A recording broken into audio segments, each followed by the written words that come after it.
തുടങ്ങി.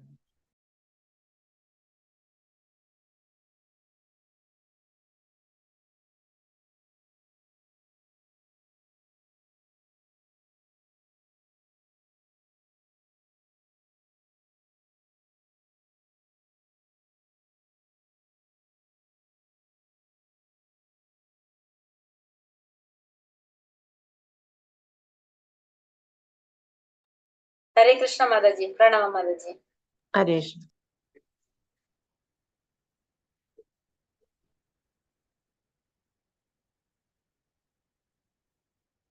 हरे कृष्ण।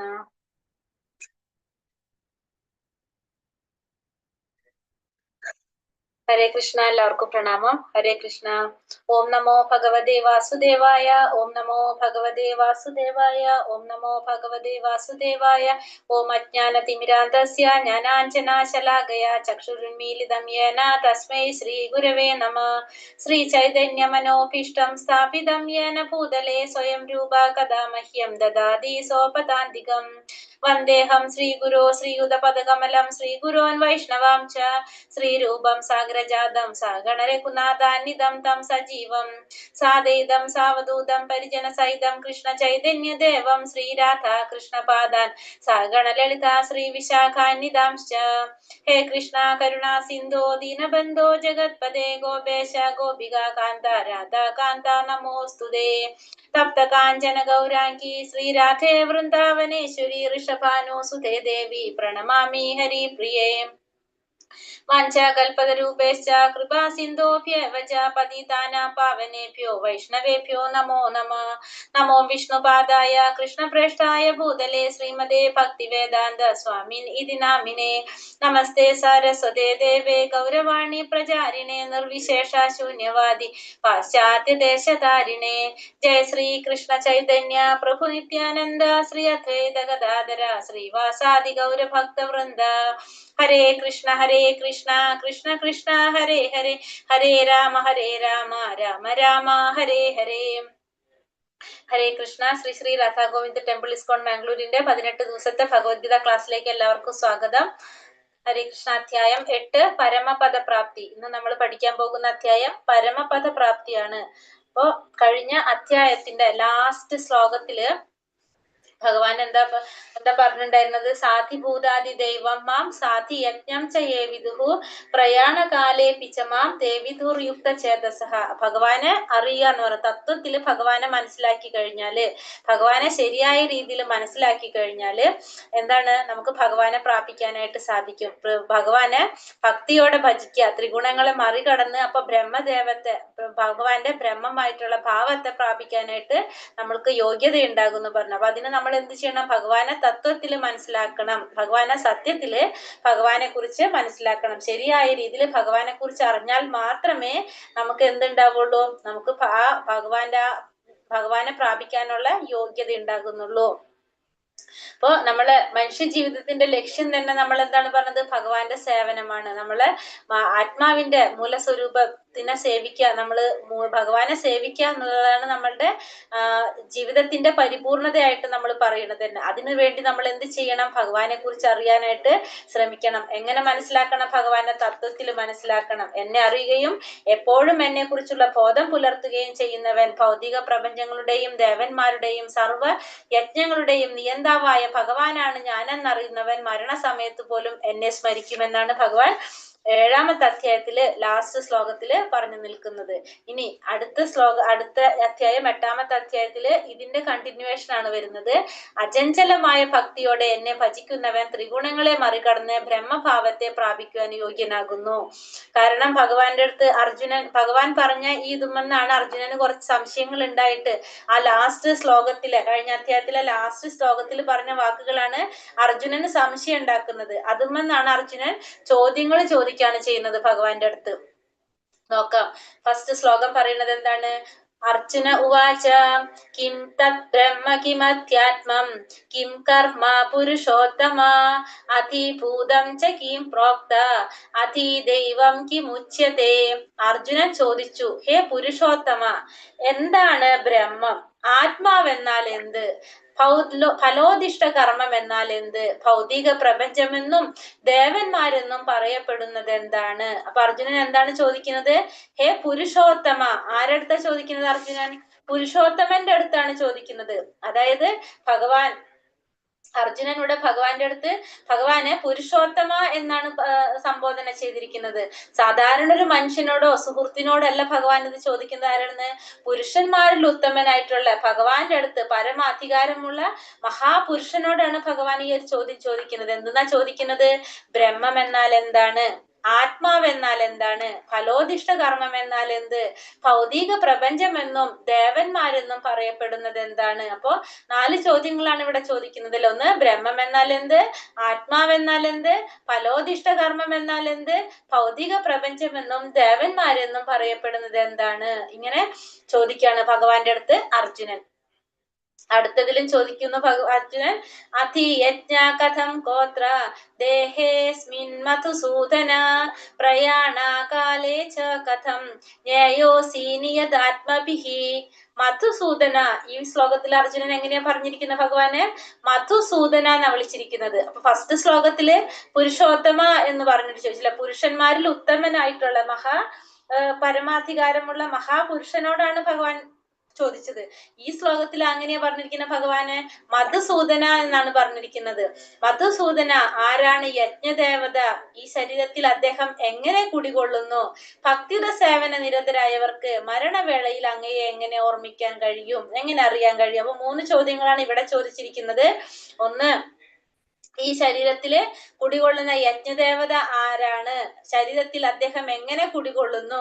ഭക്തിയുടെ സേവനത്തിൽ നിരതരായവർക്ക് മരണവേളയിൽ അങ്ങയെ എങ്ങനെ അറിയാൻ കഴിയും? അപ്പൊ 8 ചോദ്യങ്ങളാണ് ഇവിടെ ഭഗവാന്റെ അടുത്ത് അർജുനൻ ചോദിക്കുന്നത്. അപ്പൊ ആദ്യത്തെ ചോദ്യങ്ങള് ബ്രഹ്മം എന്നാൽ എന്ത്? പിന്നെന്താ പറഞ്ഞ? ബ്രഹ്മം എന്നാൽ എന്ത്? അധ്യാത്മം എന്നാൽ എന്ത്? ആത്മാവ് എന്നാൽ എന്ത്? ഫലോദിഷ്ട കർമ്മം എന്നാൽ എന്ത്? ഭൗതിക പ്രപഞ്ച. സൗണ്ട് കേൾക്കുന്നില്ലേ? ഹരേ കൃഷ്ണ. ക്ലിയർ ഇല്ലേ? സൗണ്ട് ഉണ്ടോ? മാതാജി. ഹരേ കൃഷ്ണ. ക്ലിയർ ഉണ്ട് മാതാജി, കേൾക്കുന്നുണ്ട്. മാതാജി ഒന്ന് വോളിയം കൂട്ടി നോക്കിയ മാതാജിയുടെ ഫോണില്. ഹരേ കൃഷ്ണ. അപ്പൊ അർജുനൻ എന്തൊക്കെയാ ചോദിക്കുന്ന ഭഗവാന്റെ അടുത്ത്? ഒന്ന് ചോദിക്കുന്നത് ബ്രഹ്മം എന്നാൽ എന്താണ്? ആത്മാവ് എന്നാൽ എന്താണ്? ഫലോദിഷ്ട കർമ്മം എന്നാൽ എന്ത്? ഭൗതിക പ്രപഞ്ചമെന്നും ദേവന്മാരെന്നും പറയപ്പെടുന്നത് എന്താണ്? പിന്നെ അടുത്ത് ചോദിക്കുന്നത് എന്താണ്? യജ്ഞദേവത ആരാണ്? ശരീരത്തിൽ അദ്ദേഹം എങ്ങനെ കുടികൊള്ളുന്നു?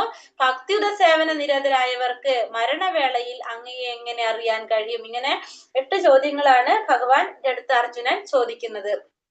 അപ്പൊ ഇവിടെ രണ്ടാമത്തെ ശ്ലോകത്തില് മധുസൂദന എന്നാണ് ഭഗവാന് അർജുനൻ സംബോധന ചെയ്തിരിക്കുന്നത്. എന്തുകൊണ്ടാണ് അത് പറയുന്നത്? കാരണം സംശയങ്ങൾ എന്ന് പറഞ്ഞാൽ എങ്ങനെയാണ്? രാക്ഷസന്മാരെ പോലെയാണെന്ന് പറയുന്നത്. അപ്പൊ ഭഗവാന് മധുസൂദനൻ എന്നും പേര് വരാൻ കാരണം എന്താണ്? മധു എന്ന രാക്ഷസനെ വധിച്ചത് കൊണ്ടാണ് ഭഗവാനെ മധുസൂദനൻ എന്ന് വിളിക്കുന്നത്. അപ്പോ സംശയങ്ങള് രാക്ഷസന്മാരെ പോലെ ആയതുകൊണ്ട് അർജുനന്റെ ഉള്ളിലുള്ള സംശയങ്ങളെ വധിക്കാൻ വേണ്ടിയിട്ടാണ് അർജുനൻ ഇവിടെ ഭഗവാൻ എന്തെന്ന് പറയുന്നത്? മധുസൂദന എന്ന് പറയുന്നത്. കാരണം തന്റെ മനസ്സിൽ വന്നിരിക്കുന്ന ഈ സംശയങ്ങളെ, ഒരു രാക്ഷസന്മാരെ പോലുള്ള ഈ സംശയങ്ങളെ ഭഗവാൻ എന്ത് ചെയ്യണം? വധിച്ച് മാറ്റണം വേണം. അതിനു വേണ്ടിയിട്ടാണ് ഭഗവാൻ ഇവിടെ എന്തെന്ന് വിളിക്കുന്നത്? മധുസൂദന എന്ന് പറയുന്നത്. അപ്പൊ ഭഗവാൻ ആ സംശയങ്ങളെ നശിപ്പിച്ചു കൊടുക്കാൻ വേണ്ടിയിട്ടാണ് അർജുനൻ ഭഗവാനെ മധുസൂദന എന്ന് സംബോധന ചെയ്തിരിക്കുന്നത്. ഇനി അടുത്ത ശ്ലോകത്തിൽ ഭഗവാൻ അതിനുള്ള ഉത്തരം പറയാണ്. അക്ഷരം ബ്രഹ്മ പരമം ശ്രീ ഭഗവാനുവാച അക്ഷരം ബ്രഹ്മ പരമം സ്വഭാവോധ്യാത്മമുച്യതേ ഭൂതഭാവോദ്ഭവകരോ വിസർഗ കർമ്മ സംചിതഃ. ശ്രീ ഭഗവാൻ പറഞ്ഞു, അവിനാശിയും അതീന്ദ്രിയനുമായ ആത്മാവത്രേ ബ്രഹ്മം. അപ്പൊ ബ്രഹ്മം എന്ന് വെച്ചാൽ എന്താണെന്ന് പറയാണ്. അവിനാശിയും അതീന്ദ്രിയനുമായ ആത്മാവാണ് ബ്രഹ്മം. ബ്രഹ്മത്തിന്റെ ശാശ്വത പ്രകൃതി അധ്യാത്മം എന്ന് പറയപ്പെടുന്നു. ജീവാത്മാക്കളുടെ ഭൗതിക ശരീരത്തിന്റെ വികാസത്തിന് വേണ്ടുന്ന പ്രവർത്തനങ്ങളാണ് കാമ്യകർമ്മങ്ങൾ. അപ്പൊ 3 ചോദ്യങ്ങൾക്കുള്ള ഉത്തരം കൊടുക്കാണ്. ഫസ്റ്റ് എന്താണ് പറഞ്ഞ? ബ്രഹ്മം എന്നാൽ എന്ത്? അപ്പൊ എന്താണ് പറയാ? ഒരിക്കലും നശിക്കാത്ത ജീവാത്മാവിനെ, അവിനാശിയും ഒരിക്കലും നശിക്കാത്തതും അതീന്ദ്രിയനുമായ ആത്മാവാണ് ബ്രഹ്മം. അപ്പൊ അതായത് സിമ്പിൾ ആയിട്ട് നമ്മൾ പറഞ്ഞാല് ഒരിക്കലും നശിക്കാത്ത ജീവാത്മാവിനെയാണ് നമ്മൾ എന്ത് പറയുന്നത്? ബ്രഹ്മം എന്ന് പറയുന്നത്. അപ്പൊ ഒരിക്കലും നശിക്കാത്ത ജീവാത്മാവിനെ ബ്രഹ്മം എന്ന് പറയുന്നു. ബ്രഹ്മത്തിന്റെ ശാശ്വത പ്രകൃതിയെ അധ്യാത്മം എന്ന് പറയുന്നു. അടുത്തത് ജീവാത്മാവിന്റെ ആ സ്വഭാവത്തെയാണ് നമ്മൾ എന്ത് പറയുന്നത്? അധ്യാത്മം എന്ന് പറയുന്നത്. അപ്പൊ ഒരിക്കലും നശിക്കാത്ത ആത്മാവിനെ ബ്രഹ്മം എന്ന് പറയുന്നു. ആ ആത്മാവിന്റെ സ്വഭാവത്തെ അധ്യാത്മം എന്ന് പറയുന്നു. രണ്ടെണ്ണം ക്ലിയർ ആയല്ലോ. അടുത്തത് ജീവാത്മാക്കളുടെ ഭൗതിക ശരീരത്തിന്റെ വികാസത്തിന് വേണ്ടുന്ന പ്രവർത്തനങ്ങളെ കാമ്യകർമ്മങ്ങൾ എന്ന് പറയുന്നു. അപ്പൊ ജീവാത്മാക്കളുടെ ഭൗതിക ശരീരത്തിന്റെ വികാസനത്തിന് വേണ്ടി വരുന്ന പ്രവർത്തനങ്ങളാണ് കർമ്മങ്ങൾ എന്ന് പറയുന്നത്. അപ്പൊ ഒരു ജീവാത്മാവിന് തന്റെ ശരീരം നിലനിർത്താൻ വേണ്ടി ചെയ്യുന്ന എല്ലാ പ്രവൃത്തികളെയും നമ്മൾ എന്ത് പറയാം? ശരീരത്തിന്റെ വികാസനത്തിന് ചെയ്തു വരുന്ന പ്രവൃത്തികളെയെല്ലാം നമുക്ക് എന്തെന്ന് പറയാം? കർമ്മം എന്ന് പറയാം. അപ്പൊ 3 കാര്യങ്ങൾ പഠിച്ചൂടെ. ബ്രഹ്മം എന്ന് പറഞ്ഞാല് ഒരിക്കലും നശിക്കാത്ത ആത്മാവിനെ ബ്രഹ്മം എന്ന് പറയുന്നു. ബ്രഹ്മത്തിന്റെ സ്വഭാവത്തെ അധ്യാത്മം എന്ന് പറയുന്നു. പിന്നെ ജീവാത്മാവിന്റെ ശരീരം നിലനിർത്തുന്നതിന് വേണ്ടിയിട്ട് അല്ലെങ്കിൽ ശരീരത്തിന്റെ വികസനത്തിന് വേണ്ടി ചെയ്യുന്ന പ്രവൃത്തികളെ കർമ്മം എന്ന് പറയുന്നു. അപ്പൊ 3 കാര്യങ്ങൾ നമ്മൾ പഠിച്ചു. ജീവാത്മാവിന്റെ നശിക്കാത്ത ആത്മാവ് ആണ്, ഒരിക്കലും നശിക്കാത്ത ആത്മാവാണ് ബ്രഹ്മം. ബ്രഹ്മത്തിന്റെ സ്വഭാവത്തെ അധ്യാത്മം എന്ന് പറയുന്നു. പിന്നെ ജീവാത്മാക്കളുടെ ഭൗതിക ശരീരത്തിന്റെ വികാസനത്തിന് പിന്നെ നിലനിൽപ്പിന് വേണ്ടി ചെയ്യുന്ന പ്രവർത്തനങ്ങളെ കർമ്മങ്ങൾ, കാമ്യകർമ്മങ്ങൾ എന്ന് പറയുന്നു. അതാണ് അർജുനന് ഭഗവാൻ പറഞ്ഞു കൊടുക്കുന്നത്. അടുത്ത ശ്ലോകത്തിൽ ഇനി അടുത്ത് പറഞ്ഞു കൊടുക്കാണ്. അതിഭൂതം ക്ഷരോ ഭാവ പുരുഷാതി ദൈവതം അതിയജ്ഞോഹമേവാത്ര ദേഹേ ദേഹാഭൃതം വര. ഹേ ശരീരം കൊണ്ടവരിൽ ശ്രേഷ്ഠനായവരെ എപ്പോഴും മാറിക്കൊണ്ടിരിക്കുന്ന ഭൗതിക പ്രകൃതിയാണ് അതിഭൂതം, അതായത് പ്രത്യക്ഷ പ്രപഞ്ചം. സൂര്യനെയും ചന്ദ്രനെയും ദേവന്മാരെയും ഉൾക്കൊള്ളുന്ന ഭഗവാന്റെ വിശ്വരൂപം അതിദൈവമെന്നും സകല ശരീരങ്ങളുടെയും ഹൃദയത്തിൽ വാണരുളുന്ന പരമാത്മാവായ ഞാൻ അതിയജ്ഞൻ എന്നും അറിയപ്പെടുന്നു. ഇനി എന്താ പറയുന്നത് ഭഗവാൻ അടുത്ത ശ്ലോകത്തിൽ പറഞ്ഞിരുന്നത്? ഈ ശരീരം കൈക്കൊണ്ടവര് ശ്രേഷ്ഠനായവനെ എന്നാണ് വിളിക്കുന്നത്. എപ്പോഴും മാറിക്കൊണ്ടിരിക്കുന്ന ഭൗതിക പ്രകൃതിയാണ് അതിഭൂതം. അപ്പൊ അതിഭൂതം എന്ന് പറയുന്നത് എന്താണ്? മുഴുവൻ ഭൗതിക പ്രകൃതിയെയുമാണ് എന്തെന്ന് പറയുന്നത്? അതിഭൂതം എന്ന് പറയുന്നത്. മുഴുവനായിട്ടുള്ള ഭൗതിക പ്രകൃതിയാണ് അതിഭൂതം എന്ന് പറയുന്നത്. ഇനി അടുത്തതിലോ സൂര്യനെയും ചന്ദ്രനെയും ദേവന്മാരെയും ഉൾക്കൊള്ളുന്ന ഭഗവാന്റെ വിശ്വരൂപത്തെ അതിദൈവം എന്ന് പറയുന്നു. അപ്പൊ ഭഗവാന്റെ വിശ്വരൂപത്തിനെയാണ്, വിരാട് രൂപത്തിനെ എന്താ പറയണത്? വിരാട് രൂപത്തിനെയാണ് നമ്മൾ എന്ത് പറയണത്? അതിദൈവം എന്ന് പറയുന്നത്. അതായത് ഈ പ്രപഞ്ചം മുഴുവൻ നിറഞ്ഞു നിൽക്കുന്ന ഭഗവാന്റെ ആ വിരാട് രൂപത്തിനെ നമ്മള് എന്തെന്ന് പറയാണ്? അതിദൈവം എന്ന് പറയുന്നു. ഇനി അടുത്തത് അതിയജ്ഞം. അതിയജ്ഞം എന്ന് വെച്ചാൽ എന്താണ്? സകല ശരീരങ്ങളുടെയും ഹൃദയത്തിൽ വാണരുളുന്ന പരമാത്മാവായ ഞാൻ അതിയജ്ഞൻ എന്നറിയപ്പെടുന്നു. അപ്പൊ അതിയജ്ഞൻ എന്ന് പറയുന്നത് എന്തുകൊണ്ട് ഉദ്ദേശിക്കുന്നത്? ഭഗവാനെ തന്നെയാണ് അതിയജ്ഞൻ എന്നതുകൊണ്ട് ഉദ്ദേശിക്കുന്നത്. അപ്പൊ എല്ലാ ശരീരങ്ങളിലും കുടികൊള്ളുന്ന പരമാത്മാവിനെ തന്നെയാണ് അതിയജ്ഞൻ എന്നുകൊണ്ട് ഉദ്ദേശിക്കുന്നത്. അപ്പൊ അതിഭൂതം എന്ന് പറഞ്ഞാൽ മാറിക്കൊണ്ടിരിക്കുന്ന ഈ ഭൗതിക പ്രകൃതിയെ അതിഭൂതം എന്ന് പറയുന്നു. ഭഗവാന്റെ വിരാട് പുരുഷനെ എല്ലാ എന്താ പറയാ ദേവന്മാരും ചരാചരങ്ങളും എല്ലാവരും ഉൾക്കൊണ്ടിട്ടുള്ള ഭഗവാന്റെ വിശ്വരൂപത്തിനെ അതിദൈവം എന്ന് പറയുന്നു. ഭഗവാനെ തന്നെയാണ് എന്ത് പറയണത്? അതിയജ്ഞൻ എന്ന് പറയുന്നത്. അപ്പൊ അതിയജ്ഞൻ എന്ന് പറഞ്ഞാൽ ഭഗവാൻ തന്നെയാണ്. അതിദൈവം എന്ന് പറഞ്ഞിട്ടുണ്ടെങ്കിൽ ഭഗവാന്റെ വിശ്വരൂപത്തെയാണ്.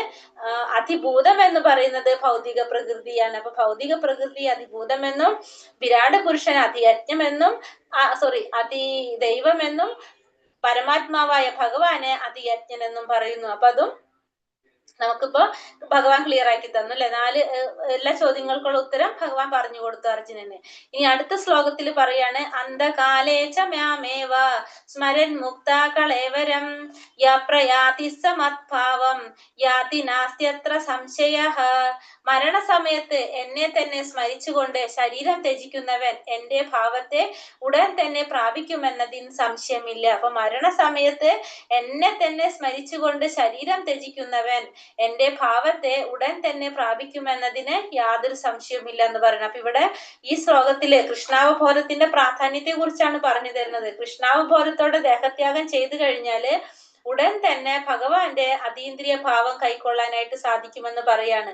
അപ്പൊ ഭഗവാന്റെ ആ കാരണം ഭഗവാൻ എത്ര അങ്ങനെയാണ്, പരമപാവനനാണ് ഭഗവാൻ ശ്രീകൃഷ്ണൻ. അപ്പൊ അതുമൂലം കൃഷ്ണാവബോധത്തിൽ ഇരിക്കുന്നവരും എങ്ങനെയായിട്ട് മാറും, നമ്മളും പരമപാവനരായി മാറുകയാണ്. അപ്പൊ ഭക്തിപൂർവ്വം ഭഗവാന്റെ സേവനം ചെയ്യുന്നതിലൂടെ എന്ത് ചെയ്യാൻ സാധിക്കും, കൃഷ്ണാവബോധത്തോടെ ദേഹത്യാഗം ചെയ്തു കഴിഞ്ഞിട്ടുണ്ടെങ്കിൽ അവർക്ക് ഉടനെ തന്നെ ഭഗവാനെ പ്രാപിക്കാനായിട്ട് സാധിക്കുമെന്ന് പറയാണ്. പക്ഷെ നമുക്കറിയാം കൃഷ്ണാവബോധ പ്രവർത്തനങ്ങൾ ചെയ്തുകൊണ്ടിരിക്കുമ്പോ എന്താ കൃഷ്ണാവബോധത്തോടെ ദേഹത്യാഗം ചെയ്യുന്നവൻ ഉടനെ ഭഗവാന്റെ അതീന്ദ്രിയ ഭാവം കൈക്കൊള്ളുന്നു. പരമപാവനനാണ് ഭഗവാൻ. തന്മൂലം നിരന്തരം കൃഷ്ണാവബോധത്തോടെ ഇരിക്കുന്നവരും പരമപാവനരത്രേ. സ്മരണ എന്ന വാക്കിവിടെ സുപ്രധാനമാണ്. ഇവിടെ അതായത് ഭഗവാനെ സ്മരിച്ചുകൊണ്ട് മരണപ്പെട്ടു കഴിഞ്ഞാല്, മരണം സംഭവിച്ചു കഴിഞ്ഞാൽ എന്താണ് പറയുന്നത്, നമുക്ക് ഭഗവാനെ പ്രാപിക്കാനായിട്ട് സാധിക്കും. നമ്മൾ മരിക്കുന്ന സമയത്ത് നമ്മൾ ആരെ കുറിച്ചാണ് ഓർക്കുന്നത്, അതാണ് നമുക്ക് ഭഗവാൻ അടുത്ത ജന്മത്തിൽ സാധിച്ചു തരുന്നത്, ആ സ്മരണം. അതുകൊണ്ടായോ സ്മരണ വളരെ പ്രാധാന്യപ്പെട്ടതാണെന്ന് പറയാണ്. ഭക്തിപൂർവമായ സേവനത്തിലൂടെ കൃഷ്ണാവബോധം പുലർത്തി പോരാത്ത ഒരു ജീവനെ പവിത്രതയില്ലാത്തത് കൊണ്ട് കൃഷ്ണസ്മരണ സാധ്യമല്ല. അപ്പൊ ഭക്തിപൂർവമായ സേവനത്തിലൂടെ കൃഷ്ണാവബോധം പുലർത്തി പോരാത്തൊരു ജീവന്, അപ്പൊ ഭക്തിപൂർവമായ സേവനം ചെയ്യാതെ കൃഷ്ണാവബോധം പുലർത്തി പോന്നിട്ടുണ്ടെങ്കിൽ എന്താണ് പറയുന്നത്, പവിത്രത ഉണ്ടാവില്ല എന്ന് പറയുന്നത്. അതിന് കൃഷ്ണസ്മരണ ഉണ്ടാകില്ല. അപ്പൊ നമ്മൾ എന്ത് ചെയ്യണം, നമ്മൾ ഭക്തിപൂർവ്വം സേവനം ചെയ്യേണ്ടത് അത്യാവശ്യമാണെന്ന് പറയണം. ഭക്തിയുടെ സേവനം ചെയ്യേണ്ടത് അത്യാവശ്യമാണ്. അതുകൊണ്ട് ഒരാൾ ജീവിതത്തിന്റെ ആരംഭഘട്ടം മുതൽക്കേ കൃഷ്ണാവബോധം ശീലിക്കണം. നിര്യാണ വേളയിൽ വിജയം വരിക്കണമെങ്കിൽ കൃഷ്ണസ്മരണ അത്യന്താപേക്ഷിതമാണ് താനും. അതുകൊണ്ട് സദാ മഹാമന്ത്രം ഉരുവിട്ടുകൊണ്ടേയിരിക്കുക. ഹരേ കൃഷ്ണ കൃഷ്ണ കൃഷ്ണ ഹരേ ഹരേ, ഹരേ രാമ രാമ രാമ ഹരേ ഹരേ. അപ്പൊ ജീവിതത്തിന്റെ ആരംഭഘട്ടം മുതൽക്ക് തന്നെ എന്ത് ചെയ്യണം, കൃഷ്ണാവബോധം പരിശീലിക്കണം. എങ്കിൽ മാത്രമേ നിര്യാണ വേളയിൽ നമുക്ക് എന്തുണ്ടാവുള്ളൂ, ഭഗവാന്റെ സ്മരണ ഉണ്ടാകുന്നുള്ളൂ. അതിനു വേണ്ടിയിട്ട് സദാ നമ്മൾ എന്ത് ചെയ്തുകൊണ്ടിരിക്കണം, മഹാമന്ത്രം ഉരുവിട്ടുകൊണ്ടിരിക്കണം. ഹരേ കൃഷ്ണ കൃഷ്ണ കൃഷ്ണ ഹരേ ഹരേ, ഹരേ രാമ രാമ രാമ ഹരേ ഹരേ എന്ന മഹാമന്ത്രം ഉരുവിട്ടുകൊണ്ടിരിക്കണം. വൃക്ഷത്തെ പോലെ സഹനശക്തി ഉണ്ടാവണം. തരോരിവ സഹിഷ്ണുന എന്നാണ് ശ്രീ ചൈതന്യ മഹാപ്രഭു ഉപദേശിക്കുന്നത്. കാരണം വൃക്ഷത്തെ പോലെ നമുക്ക് എന്തുണ്ടാവണം, സഹനശക്തി ഉണ്ടാകണം. കാരണം ഹരേ കൃഷ്ണ മഹാമന്ത്രം ജപിക്കുന്ന നേരത്ത് ആ വ്യക്തിക്ക് പലതരത്തിലുള്ള വിഘ്നങ്ങളും നേരിട്ടേക്കാം. പക്ഷെ എങ്കിലും എല്ലാം സഹിച്ചുകൊണ്ട് ഭഗവാന്റെ നാമം ജപിക്കാനായിട്ട് തുടരുക തന്നെ വേണം. എന്നാൽ ജീവിതാന്ത്യത്തിൽ കൃഷ്ണാവബോധത്താലുള്ള പ്രയോജനം തികച്ചും അനുഭവപ്പെടുന്നു. അങ്ങനെ ചെയ്തുകൊണ്ടിരുന്നാൽ, നാമജപം തുടർന്നുകൊണ്ടിരുന്നു കഴിഞ്ഞാൽ ജീവിതത്തിന്റെ അവസാനത്തിലും കൃഷ്ണാവബോധത്തിലുള്ള പ്രയോജനം തികച്ചും അനുഭവപ്പെടും. അതുകൊണ്ട് എന്തൊക്കെ സാഹചര്യങ്ങള് പ്രതികൂലമായി വന്നാലും ഹരേ കൃഷ്ണ മഹാമന്ത്രം ജപം തുടരുക തന്നെ വേണമെന്നാണ് ഇവിടെ ചൈതന്യ മഹാപ്രഭു ഉപദേശിക്കുന്നത്. യം യം വാപി സ്മരൻ ഭാവം ത്യജത്യന്തേ കളേവരം തം തമേവൈതി കൗന്ദേയ സദാ തദ്ഭാവ ഭാവിതാഃ. എന്തിനെ കുറിച്ചാണോ മരണവേളയിൽ ഒരാൾ സ്മരിക്കുന്നത്, ഹേ കുന്തിപുത്ര, അയാൾ തീർച്ചയായും അതിനെ പ്രാപിക്കും. ഇവിടെ ഭഗവാൻ ഒന്നും കൂടി പറഞ്ഞതാണ്, എന്തിനെ കുറിച്ചാണോ മരണസമയത്ത് ഒരാൾ ഓർക്കുന്നത്, അയാൾ തീർച്ചയായും അതിനെ പ്രാപിക്കുമെന്ന് പറയാണ്. കാരണം കൃഷ്ണസ്മരണയോടെ ശരീരം ത്യജിക്കുന്നവർ അതീന്ദ്രിയമായിട്ടുള്ള ഭഗവാന്റെ പാദം പോകാനായിട്ട് സാധിക്കും. മറ്റേതെങ്കിലും കാരണം എന്തെങ്കിലും ചിന്തിച്ചുകൊണ്ടാണ്, മറ്റേതെങ്കിലും സ്മരണ കൊണ്ടാണ് ശരീരം ത്യജിക്കുകയാണെങ്കിലോ അവര് ആ രീതിയിലേക്കാണ് പോകുന്നത്. അവരുടെ അവസ്ഥ അതിലേക്കാണ് എത്തുന്നത്, അല്ലാതെ ഭഗവാനിലേക്ക് എത്തില്ല. അപ്പൊ ഭഗവാനെ സ്മരിച്ചുകൊണ്ട് ആ ദേഹത്യാഗം ചെയ്തു കഴിഞ്ഞാൽ സ്വാഭാവികമായിട്ടും ഭഗവാന്റെ പരമപദം പോകാനായിട്ട് സാധിക്കും. അതായത് നമുക്കിവിടെ കാണുന്ന പിക്ചറിലെ ഒരു മഹാമനുഷ്യനായിട്ടുള്ള ഭരത മഹാരാജാവിന്റെ കഥയാണ്, മഹാരാജാവിനെ കുറിച്ചാണ് പറയുന്നത്. മരണവേളയിലെ ഒരു മാൻകുട്ടിയെ കുറിച്ചായിരുന്നു അദ്ദേഹത്തിന്റെ വിചാരം. അതുകൊണ്ട് എന്താണ്, അടുത്ത ജന്മത്തിൽ അദ്ദേഹത്തിന് മാനിന്റെ ശരീരം കൈക്കൊള്ളേണ്ടതായിട്ട് വരാണ് ചെയ്യുന്നത്. അത് പൂർവ്വജന്മത്തില് നമ്മള് എന്തൊക്കെ പ്രവർത്തനങ്ങൾ ചെയ്തിരുന്നു അദ്ദേഹത്തിന് ഓർമ്മയുണ്ടായിരുന്നത് എന്താണ്, ഈ ലാസ്റ്റ് മരിക്കുന്ന സമയത്ത് അദ്ദേഹത്തിന് ആ മാനിനെ കുറിച്ച് മാത്രമായിരുന്നു ചിന്ത. അതുകൊണ്ട് അദ്ദേഹം ആ മാനിന്റെ ശരീരം ഒരു മാനിന്റെ ശരീരം സ്വീകരിക്കേണ്ടതായിട്ട് വരാണ് ചെയ്യുന്നത്. മരണത്തിന്റെ നിർണായക നിമിഷങ്ങളിൽ നടക്കുന്നത് എന്തെന്ന് ഇവിടെ പറയുന്നു. കൃഷ്ണസ്മരണയുടെ ശരീരം ത്യജിക്കുന്നവർ അതീന്ദ്രിയമായ ഭഗവത് പദം പോകുന്നു. മറ്റേതെങ്കിലും സ്മരണ പുലർത്തിക്കൊണ്ട് മരിക്കുന്നവർ ഈ അവസ്ഥയിലെത്തുകയില്ല. അപ്പൊ മരണസമയത്ത് ഭഗവാനെ സ്മരിച്ചുകൊണ്ടാണ് ശരീരം ത്യജിക്കുന്നതെങ്കിൽ ഭഗവാന്റെ അതീന്ദ്രിയമായിട്ടുള്ള ഭഗവാന്റെ പരമപദം പോകാനായിട്ട് സാധിക്കും.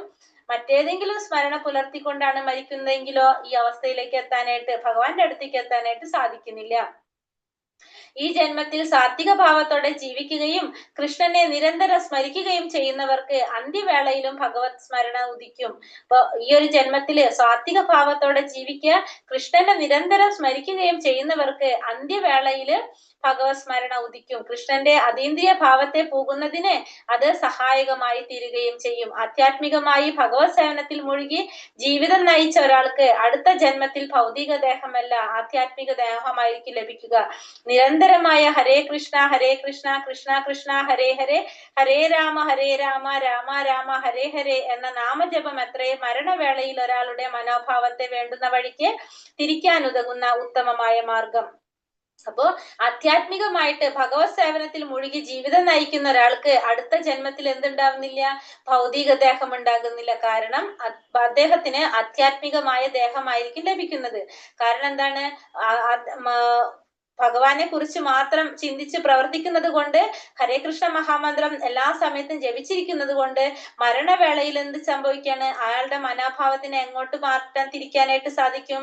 ഭഗവാനിലേക്ക് സ്മരണ തിരിക്കാനായിട്ട്, ഭഗവാനെ ഓർക്കാനായിട്ട് സാധിച്ചു കഴിഞ്ഞാല് അവർക്കൊരിക്കലും അടുത്ത ജന്മത്തിൽ ഭൗതിക ദേഹം ഉണ്ടാകുന്നില്ല, ആധ്യാത്മിക ദേഹം ലഭിക്കും. അതിന്റെ അർത്ഥം എന്താണ്? പുനർജന്മം ഉണ്ടാകുന്നില്ല. ഈ ഭൗതിക ലോകത്തിൽ വന്ന് വീണ്ടും ജന്മം എടുക്കേണ്ടതായിട്ട് വരുന്നില്ല. എങ്ങനെയുള്ളവർക്ക്? നിരന്തരമായ ഹരേ കൃഷ്ണ മഹാമന്ത്ര ജപത്തിലൂടെ മരണവേളയിലും ഭഗവാനെ കുറിച്ച് ഓർക്കാൻ സാധിച്ചു കഴിഞ്ഞാൽ അവർക്ക് പുനർജന്മം ഉണ്ടാകുന്നില്ല, അവർക്ക് ഭൗതിക ദേഹം കിട്ടുന്നില്ല, അടുത്ത ജന്മത്തില് ഭൗതിക ദേഹം കിട്ടുന്നില്ല എന്ന് പറയുന്നത്. ഇപ്പൊ നമ്മൾ പറഞ്ഞൊരു കഥ പറയുകയാണ്. ഭരത മഹാരാജാവിന്റെ കഥ പറയാണ്. രാജാവാണ് ഭരത മഹാരാജാവ്. അദ്ദേഹം എങ്ങനെയാണ് പറയുന്നത്? അദ്ദേഹം രാജാവായിരുന്നു. ചതുരാശ്രമത്തില് ലാസ്റ്റ് സന്യാസം സ്വീകരിച്ച് അദ്ദേഹം എന്താണ്? സന്യസിക്കാനായിട്ട് പോകാണ് ചെയ്യുന്നത്. അതിനുശേഷം അവിടെ ചെന്ന് അവിടെ ആ ആശ്രമത്തിൽ നിന്നുകൊണ്ട് അദ്ദേഹം പ്രാക്ടീസ് ചെയ്യാണല്ലേ, സന്യാസം സ്വീകരിക്കാനായിട്ട് ആശ്രമത്തില് ഹോമവും യജ്ഞങ്ങളൊക്കെ ചെയ്ത് ഭഗവാനെ ധ്യാനിച്ചു കൊണ്ടിരിക്കുകയാണ്. ചക്രവർത്തി ആയിരുന്നു സത്യയുഗത്തിലെ, ഭൂമി മുഴുവനും ഭരിച്ചിരുന്ന ഒരു ചക്രവർത്തിയാണ് അല്ലെ. അതിനുശേഷം അദ്ദേഹം എന്താണ് ചെയ്യുന്നത്? കാട്ടിലോട്ട് പോയി ആശ്രമത്തിൽ വസിച്ച് അങ്ങനെ ഒരു എന്താ പറയാ തടാകത്തിന്റെ കരയിൽ പോയ സമയത്ത് അവിടെ ഒരു പൂർണ്ണ ഗർഭിണിയായിട്ടുള്ളൊരു മാൻ ഒരു സിംഹത്തിന്റെ ഗർജനം കേട്ട് പേടിച്ചോടി വരാണ് ചെയ്യുന്നത്. അപ്പൊ ഈ മാനിനെ കണ്ടപ്പോള് മാനിനെ കണ്ടപ്പോ ഇതിന് സഹതാപം തോന്നി. പക്ഷെ എന്താണ്, ഈ സമയത്ത് ആശ്രമത്തിൽ നിൽക്കാണല്ലോ, സന്യാസിയായിട്ട് നിൽക്കല്ലേ. പക്ഷെ എങ്കിലും അദ്ദേഹം അത് മൈൻഡ് ചെയ്യാണ്ട് അദ്ദേഹത്തിന്റെ കാര്യങ്ങൾ ചെയ്തുകൊണ്ടിരിക്കുമ്പോ സിംഹത്തിന്റെ ഗർജനം കേട്ടിട്ട് ഈ മാൻ എന്താണ്, പൂർണ്ണ ഗർഭിണിയായ മാൻ രക്ഷപ്പെടാൻ നോക്കാണ്. അപ്പൊ അത് മരിക്കുകയാണ് ചെയ്യുന്നത്. പക്ഷെ ഒരു മാൻകുട്ടിക്ക് ജന്മം കൊടുത്തുകൊണ്ടാണ് ആ അമ്മമാൻ മരിച്ചു പോകുന്നത്. അപ്പൊ അവിടെ വേറെ ആരും ഇല്ലാത്തത് കൊണ്ട് ഈ മാൻകുട്ടി ആര് സംരക്ഷിക്കാണ്? ഈ രാജാവ് സംരക്ഷിക്കാണ്. കാരണം അല്ലെങ്കിൽ അവിടെ ഇട്ട് പോന്നു കഴിഞ്ഞാൽ സിംഹം വന്ന് ഈ മാൻകുട്ടിയെ കൊല്ലുന്ന ആർക്കറിയാം? ഈ രാജാവിനറിയാം. അതുകൊണ്ട് അതിനെ രക്ഷിക്കുകയാണ് ചെയ്തത്. പക്ഷെ പിന്നെ എന്തായി മാറാണ് ചെയ്തത്? ഈ ഭരത മഹാരാജാവ് എല്ലാ സുഖങ്ങളും ഉപേക്ഷിച്ച് സന്യാസത്തിന് വന്ന ഒരു വ്യക്തിയാണ് അല്ലെ. പക്ഷെ പിന്നീട് എന്താ സംഭവിക്കുന്നത്? തന്റെ രാവിലത്തെ പൂജയും കർത്തവ്യങ്ങളും കർമ്മങ്ങളും ഒക്കെ മറന്ന് ഈ മാൻകുട്ടിയുടെ പിന്നാലെ, മാൻകുട്ടിയെ ശുശ്രൂഷിക്കാൻ വേണ്ടിയിട്ട് ഫുള്ള് സമയം ആര് ചെലവാക്കാണ്? ഈ രാജാവ് ചെലവാക്കാണ്. ഫുള്ള് എല്ലാ സമയത്തും മാനിനെ കുറിച്ച് മാത്രമാണ് ചിന്ത വരുന്നത്. അങ്ങനെ മാൻ വലുതായി മാനാണെങ്കിലോ ഈ രാജാവിന്റെ കൂടെ നിൽക്കും. അത് കാട്ടിലോട്ട് പോകും, അതിന് കൂട്ടുകാരുണ്ടാവും, അതിന്റെ കൂടെ ഇങ്ങനെ നടക്കും, ഇഷ്ടമുള്ളപ്പോ തിരിച്ചു വരും. പക്ഷെ ഈ രാജാവിന് വയസ്സായി. പക്ഷെ എങ്കിലും ഈ മാനിനോടുള്ള അതിന്റെ ഒരു അറ്റാച്ച്മെന്റ് എന്ത് ചെയ്യുന്നില്ല? അത് മാറുന്നില്ല. പിന്നീട് ഈ മാൻ ഒരു ദിവസം പോയിട്ട് വരാണ്ട് കണ്ടപ്പം രാജാവിനാണെങ്കിൽ വയസ്സായി.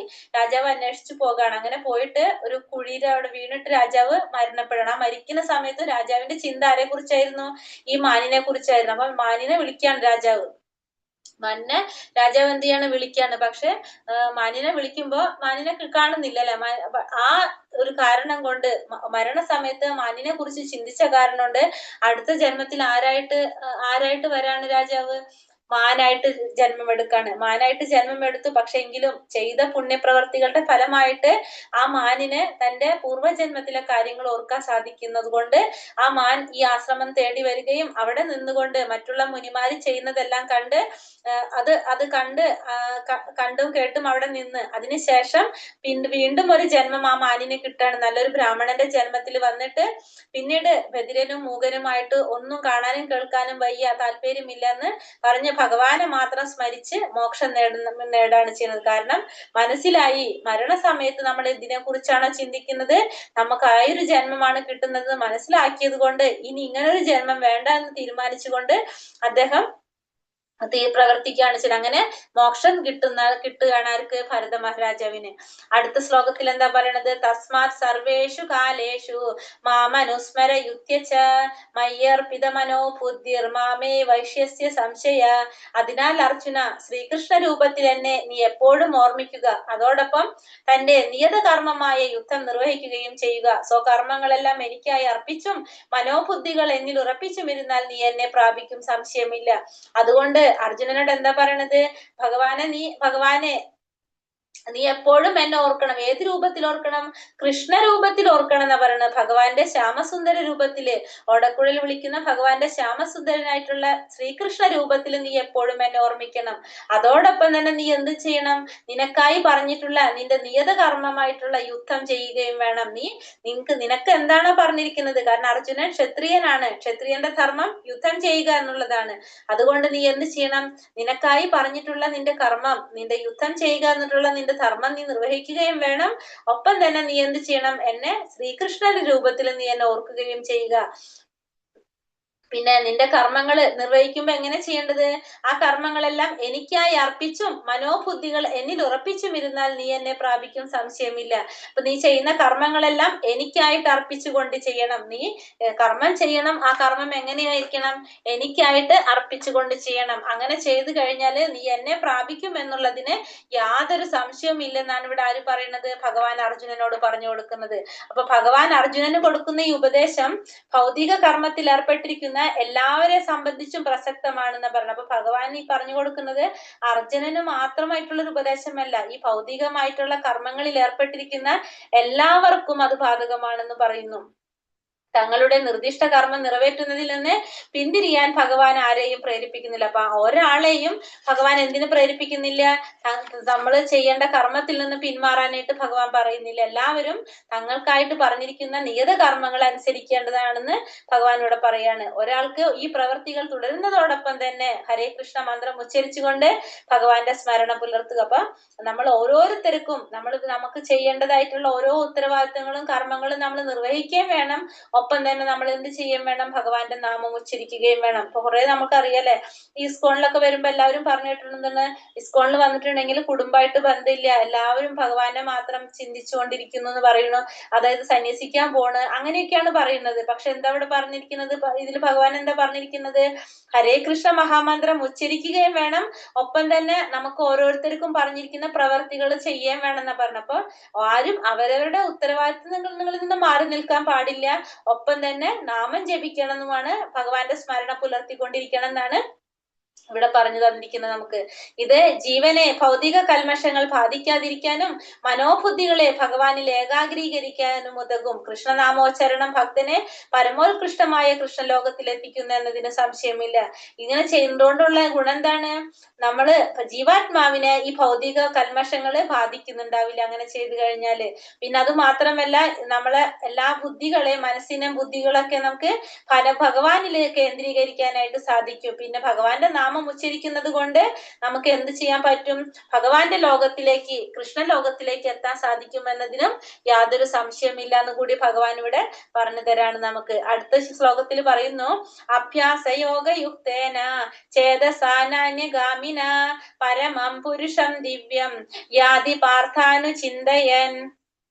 എന്നെ പരമദിവ്യോത്തമ പുരുഷനായി ആരാണോ ധ്യാനിക്കുന്നത്, ആരാണോ മാർഗത്തിൽ നിന്ന് വ്യതിചലിക്കാതെ തുടർച്ചയായി എന്നെ മനസ്സിൽ സ്മരിക്കുന്നത്, അല്ലയോ പാർത്ഥ, അയാൾ നിശ്ചയമായും എന്നെ പ്രാപിക്കും. അപ്പോ എന്നെ പരമദിവ്യോത്തമ പുരുഷനായി ആരാണോ ധ്യാനിക്കുന്നത്, ആരാണോ മാർഗത്തിൽ നിന്ന് വ്യതിചലിക്കാതെ തുടർച്ചയായി എന്നെ മനസ്സിൽ സ്മരിക്കുന്നത്, അല്ലയോ പാർത്ഥ, അയാൾ നിശ്ചയമായും എന്നെ പ്രാപിക്കും. അപ്പോ ഭഗവാനെ ആരാണോ ഭഗവാനായിട്ട് പരമദിവ്യോത്തമ പുരുഷനായിട്ട് ആരാണോ ധ്യാനിക്കുന്നത്, ആരാണോ മാർഗത്തിൽ നിന്ന് വ്യതിചലിക്കാതെ തുടർച്ചയായിട്ട് ഭഗവാനെ സ്മരിച്ചു കൊണ്ടിരിക്കുന്നത്, അങ്ങനെയുള്ളവര് ആരെ പ്രാപിക്കുന്ന പറയണത്, ഭഗവാനെ നിശ്ചയമായും പ്രാപിക്കുമെന്ന് ഭഗവാൻ എടുത്തു പറയാണ്. അപ്പൊ ഭഗവാനെ സ്മരിക്കുന്നതിന്റെ പ്രാധാന്യത്തെ കുറിച്ചാണ് ഈ ശ്ലോകത്തിൽ പറയുന്നത്. അപ്പൊ ഹരേ കൃഷ്ണ മഹാമന്ത്രം ഉച്ചരിച്ചു കൊണ്ടിരുന്നാല് നമുക്ക് ഭഗവാന്റെ സ്മരണ പുനരുജ്ജീവിക്കാനായിട്ട് സാധിക്കും. ഭഗവാൻ നാമം ഉരുവിടുന്നത് കൊണ്ടും നമ്മുടെ മനസ്സും നാവും കാതും എല്ലാതും എങ്ങനെയാകാണ് സംഭവിക്കുന്നത്, അതൊക്കെ പ്രവർത്തനനിരതരാവാണ് ചെയ്യുന്നത്. അതുകൊണ്ട് നമ്മൾ ഭഗവാന്റെ നാമം സദാ ഉച്ചരിച്ചു കൊണ്ടിരിക്കുക, അതുപോലെ തന്നെ ഭഗവാന്റെ സ്മരണ പുലർത്തിക്കൊണ്ടിരിക്കുക. ഇങ്ങനെ ചെയ്തു കഴിഞ്ഞിട്ടുണ്ടെങ്കിൽ നമ്മൾ നിശ്ചയമായിട്ടും ഭഗവാനെ പ്രാപിക്കാനായിട്ട് സാധിക്കുമെന്ന് ഭഗവാൻ എടുത്തു പറയാണത്. അതിനൊരു ഉദാഹരണം പറയുന്നത് എന്താണ്, ഒരു ശലഭം, ആ ശലഭമായി തീരാനായിട്ട്, ഒരു പുഴു ഒരു ശലഭമായി തീരാനായിട്ട് തീവ്ര അഭിലാഷത്തോടെ ആ പുഴു അതേ ജന്മത്തിൽ തന്നെ ശലഭമായി തീരുന്നുണ്ട്. അത്രയും അതിന് ആഗ്രഹം ഉള്ളത് കൊണ്ട് ആ പുഴു എന്താണ്, ആ ജന്മത്തിൽ തന്നെ ശലഭമായി തീരുന്നു. അതേപോലെ തന്നെയാണ് നമ്മൾ എന്ത് ചെയ്യേണ്ടത്, ഭഗവാനിൽ എത്തണം എന്നുള്ള ആ നിരന്തരമായിട്ടുള്ള ഒരു ആഗ്രഹത്തോടെ, നിരന്തരമായിട്ട് ഭയങ്കര ആഗ്രഹിച്ചുകൊണ്ട് നിരന്തരമായി നാമജപം ചെയ്തുകൊണ്ട് ജീവിതാവസാനം അവർക്കിടയ്ക്കെത്താൻ സാധിക്കും, ദൈവ സാമ്രാജ്യത്തിലേക്ക് ഉയരാനായിട്ട് സാധിക്കും. അപ്പൊ നമുക്ക് അത്രയും ആഗ്രഹം, തീവ്രമായിട്ടുള്ള ഒരു അഭിലാഷം നമ്മളില് ഉണ്ടാവണം, എങ്കിൽ മാത്രമേ ഭഗവാനെ പ്രാപിക്കാനായിട്ട് സാധിക്കുന്നുള്ളൂ. എങ്ങനെയാണ് പരമദിവ്യോത്തമ പുരുഷനായിട്ട് ആരാണോ ഭഗവാനെ ധ്യാനിക്കുന്നത്, മാർഗത്തിൽ നിന്ന് വ്യതിചലിക്കാതെ തുടർച്ചയായി മനസ്സിൽ സ്മരിക്കുന്നത്, അങ്ങനെയുള്ളവർക്ക് നിശ്ചയമായിട്ടും ഭഗവാനെ പ്രാപിക്കാനായിട്ട് സാധിക്കും. കവീം പുരാണ മനുശാസിതാര മനോരണീയാം സമനുസ്മരേത്യ സർവസ്യ ധാതാരമചിന്യ രൂപം ആദിത്യവർണം തമസാ പരസ്താത്. സർവജ്ഞനും ആദിപുരുഷനും സർവനിയന്താവും അണുവിനേക്കാൾ ചെറുതും സകലതിന്റെയും പരിപാലകനും ഭൗതിക അനുമാനങ്ങൾക്ക് അതീതനും അചിന്യ രൂപനും ഭൗതിക പ്രകൃതിക്ക് അതീതനും ആദിത്യ തേജസ്വിയുമായ വ്യക്തി എന്ന നിലയിലാണ് ഭഗവാനെ ധ്യാനിക്കേണ്ടത്. ദിവ്യനും ഭൗതിക പ്രകൃതിക്ക് അതീതനുമാണ് അവിടുന്ന്. എന്താ ഇവിടെ പറയുന്നത്, സർവജ്ഞനും അതുപോലെ തന്നെ ആദി പുരുഷനാണ്, സർവ നിയന്താവാണ്, എല്ലാവരുടെ നിയന്താവാണ്, അണുവിനേക്കാൾ ചെറുതും സകലതിന്റെയും പരിപാലകനും ഭൗതിക അനുമാനങ്ങൾക്ക് അതീതനും അചിന്യ രൂപനും ഭൗതിക പ്രകൃതിക്ക് അതീതനും ആദി തേജസ്വിയുമായ വ്യക്തി എന്ന നിലയിലാണ് ആരെ ധ്യാനിക്കേണ്ടത്, ഭഗവാനെ ധ്യാനിക്കേണ്ടതെന്ന് പറയണം. ഭഗവാൻ ഭൗതിക പ്രകൃതിക്ക് അതീതനുമാണ് അവിടെ നിന്നും കൂടി പറയണം. അപ്പൊ പരമപുരുഷന്റെ ധ്യാനിക്കുന്നത് എങ്ങനെയാണെന്ന് പറയാണ്. ഭഗവാനെ നമ്മൾ എങ്ങനെ ധ്യാനിക്കണം എന്ന് പറയുന്നത്, ഭഗവാൻ ഒരു വ്യക്തിയാണെന്ന് പറയുന്നത്, ഒരു വ്യക്തി എന്ന നിലയിലാണ് ഭഗവാനെ ധ്യാനിക്കേണ്ടതെന്ന് പറയാണ്. അപ്പൊ ഭഗവാനെ അവ്യക്തിഗതനായോ ശൂന്യതയായിട്ടോ അല്ല ഭഗവാനെ പറയുന്നത്, ഭഗവാൻ ഇവിടെ ഒരു വ്യക്തി എന്ന നിലയിലാണ് ധ്യാനിക്കേണ്ടതെന്ന് ഈ ശ്ലോകത്തിലൂടെ എടുത്തു പറയാണ് ഭഗവാൻ.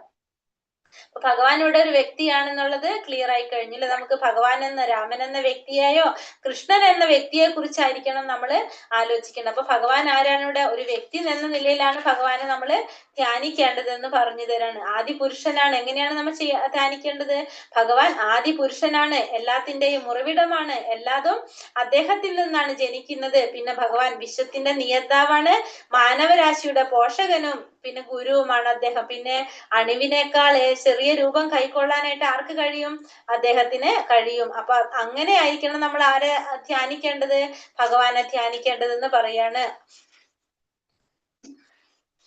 ഇനി ഓരോരുത്തരും ദേവന്മാരെല്ലാം ഭഗവാനെ ധ്യാനിക്കുന്നത് എങ്ങനെയാന്ന് പറയാണല്ലേ. എല്ലാ ദേവന്മാരും ആരെ ധ്യാനിച്ചു കൊണ്ടിരിക്കുന്നവരാണ്, ഭഗവാനെ ധ്യാനിച്ചു കൊണ്ടിരിക്കുകയാണ്. ഇപ്പൊ ശിവനായാലും ആരെയാണ് ധ്യാനിച്ചു കൊണ്ടിരിക്കുന്നത്, ശിവൻ ആയിക്കോട്ടെ ബ്രഹ്മാവായിക്കോട്ടെ, എല്ലാവരും ഭഗവാനെ ധ്യാനിച്ചു കൊണ്ടിരിക്കുന്നവരാണ്. എല്ലാവരും ഭഗവാന്റെ നാമം ജപിച്ച് ഭഗവാനെ എപ്പോഴും സദാ സ്മരിച്ചു കൊണ്ടിരിക്കുന്നവരാണ് എല്ലാ ദേവി ദേവന്മാരും എന്നിവിടെ പറയാണ്, നമുക്ക് മനസ്സിലാക്കി തരാണ്. പ്രയാണ കാലേ മനസാചലേന ഭക്ത്യാ യുക്തോ യോഗബലേന ചൈവ ധ്രുവോർമധ്യേ പ്രാണമവേശ്യ സമ്യക് സദം പരം പുരുഷമുപൈതി ദിവ്യം. മരണസമയത്തെ യോഗനിഷ്ഠ പൂണ്ട സ്ഥിരമനസ്കനായി പരിപൂർണ ഭക്തിയോടെ ഭ്രൂമധ്യത്തിൽ പ്രാണവായുവിനെ ഉറപ്പിച്ചുകൊണ്ട് ഭഗവത് സ്മരണ ചെയ്യുന്നവൻ തീർച്ചയായും പരമപുരുഷനെ പ്രാപിക്കും. ഇപ്പൊ മരണസമയത്ത് യോഗനിഷ്ഠ പൂണ്ട് സ്ഥിരമനസ്കനായി പരിപൂർണ ഭക്തിയോടെ ഭ്രൂമധ്യത്തിൽ പ്രാണവായുവിനെ ഉറപ്പിച്ചുകൊണ്ട് ഭഗവത് സ്മരണ ചെയ്യുന്നവൻ തീർച്ചയായും പരമപുരുഷനെ പ്രാപിക്കും. അപ്പൊ ഭഗവാനെ പ്രാപിക്കുന്നത് കുറിച്ച് മരണവേളയില് മനസ്സിനെ ഭക്തിപൂർവ്വം ഭഗവാനിൽ ഉറപ്പിക്കണം എന്നാണ് ഈ ശ്ലോകത്തിലൂടെ മനസ്സിലാക്കി തരുന്നത് നമുക്ക്. അപ്പൊ യോഗ പരിശീലനം ചെയ്തിട്ടുള്ളവർ എങ്ങനെയാ ചെയ്യണത്? അവര് സ്ഥിരമനസ്കനായിട്ട് പരിപൂർണ ഭക്തിയോടെ എന്ത് ചെയ്യണ? ഭ്രൂമധ്യത്തില് രണ്ട് പുരികത്തിന്റെ സെന്ററില് പ്രാണവായുവിനെ ഉറപ്പിച്ചുകൊണ്ട് ഭഗവാന്റെ സ്മരണ ചെയ്ത് അത് ഭഗവാന്റെ ഇഷ്ടമുള്ളൊരു രൂപം അവര് ധ്യാനിച്ചുകൊണ്ട് അവരെന്ത് ചെയ്യാണ്? ഭഗവാനെ പ്രാപിക്കാനായിട്ട് ശ്രമിക്കുകയാണ്. ആർക്കാണ് ഇത് സാധിക്കുന്നത്? യോഗ പരിശീലനം കൊണ്ട് സിദ്ധി നേടിയവർക്ക്, സ്ഥിരമനസ്കനായിട്ട് യോഗ പരിശീലനം കൊണ്ട് ആ ഒരു ശക്തി കിട്ടിയവർക്കാണ് എന്ത് ചെയ്യാൻ സാധിക്കുന്നത്?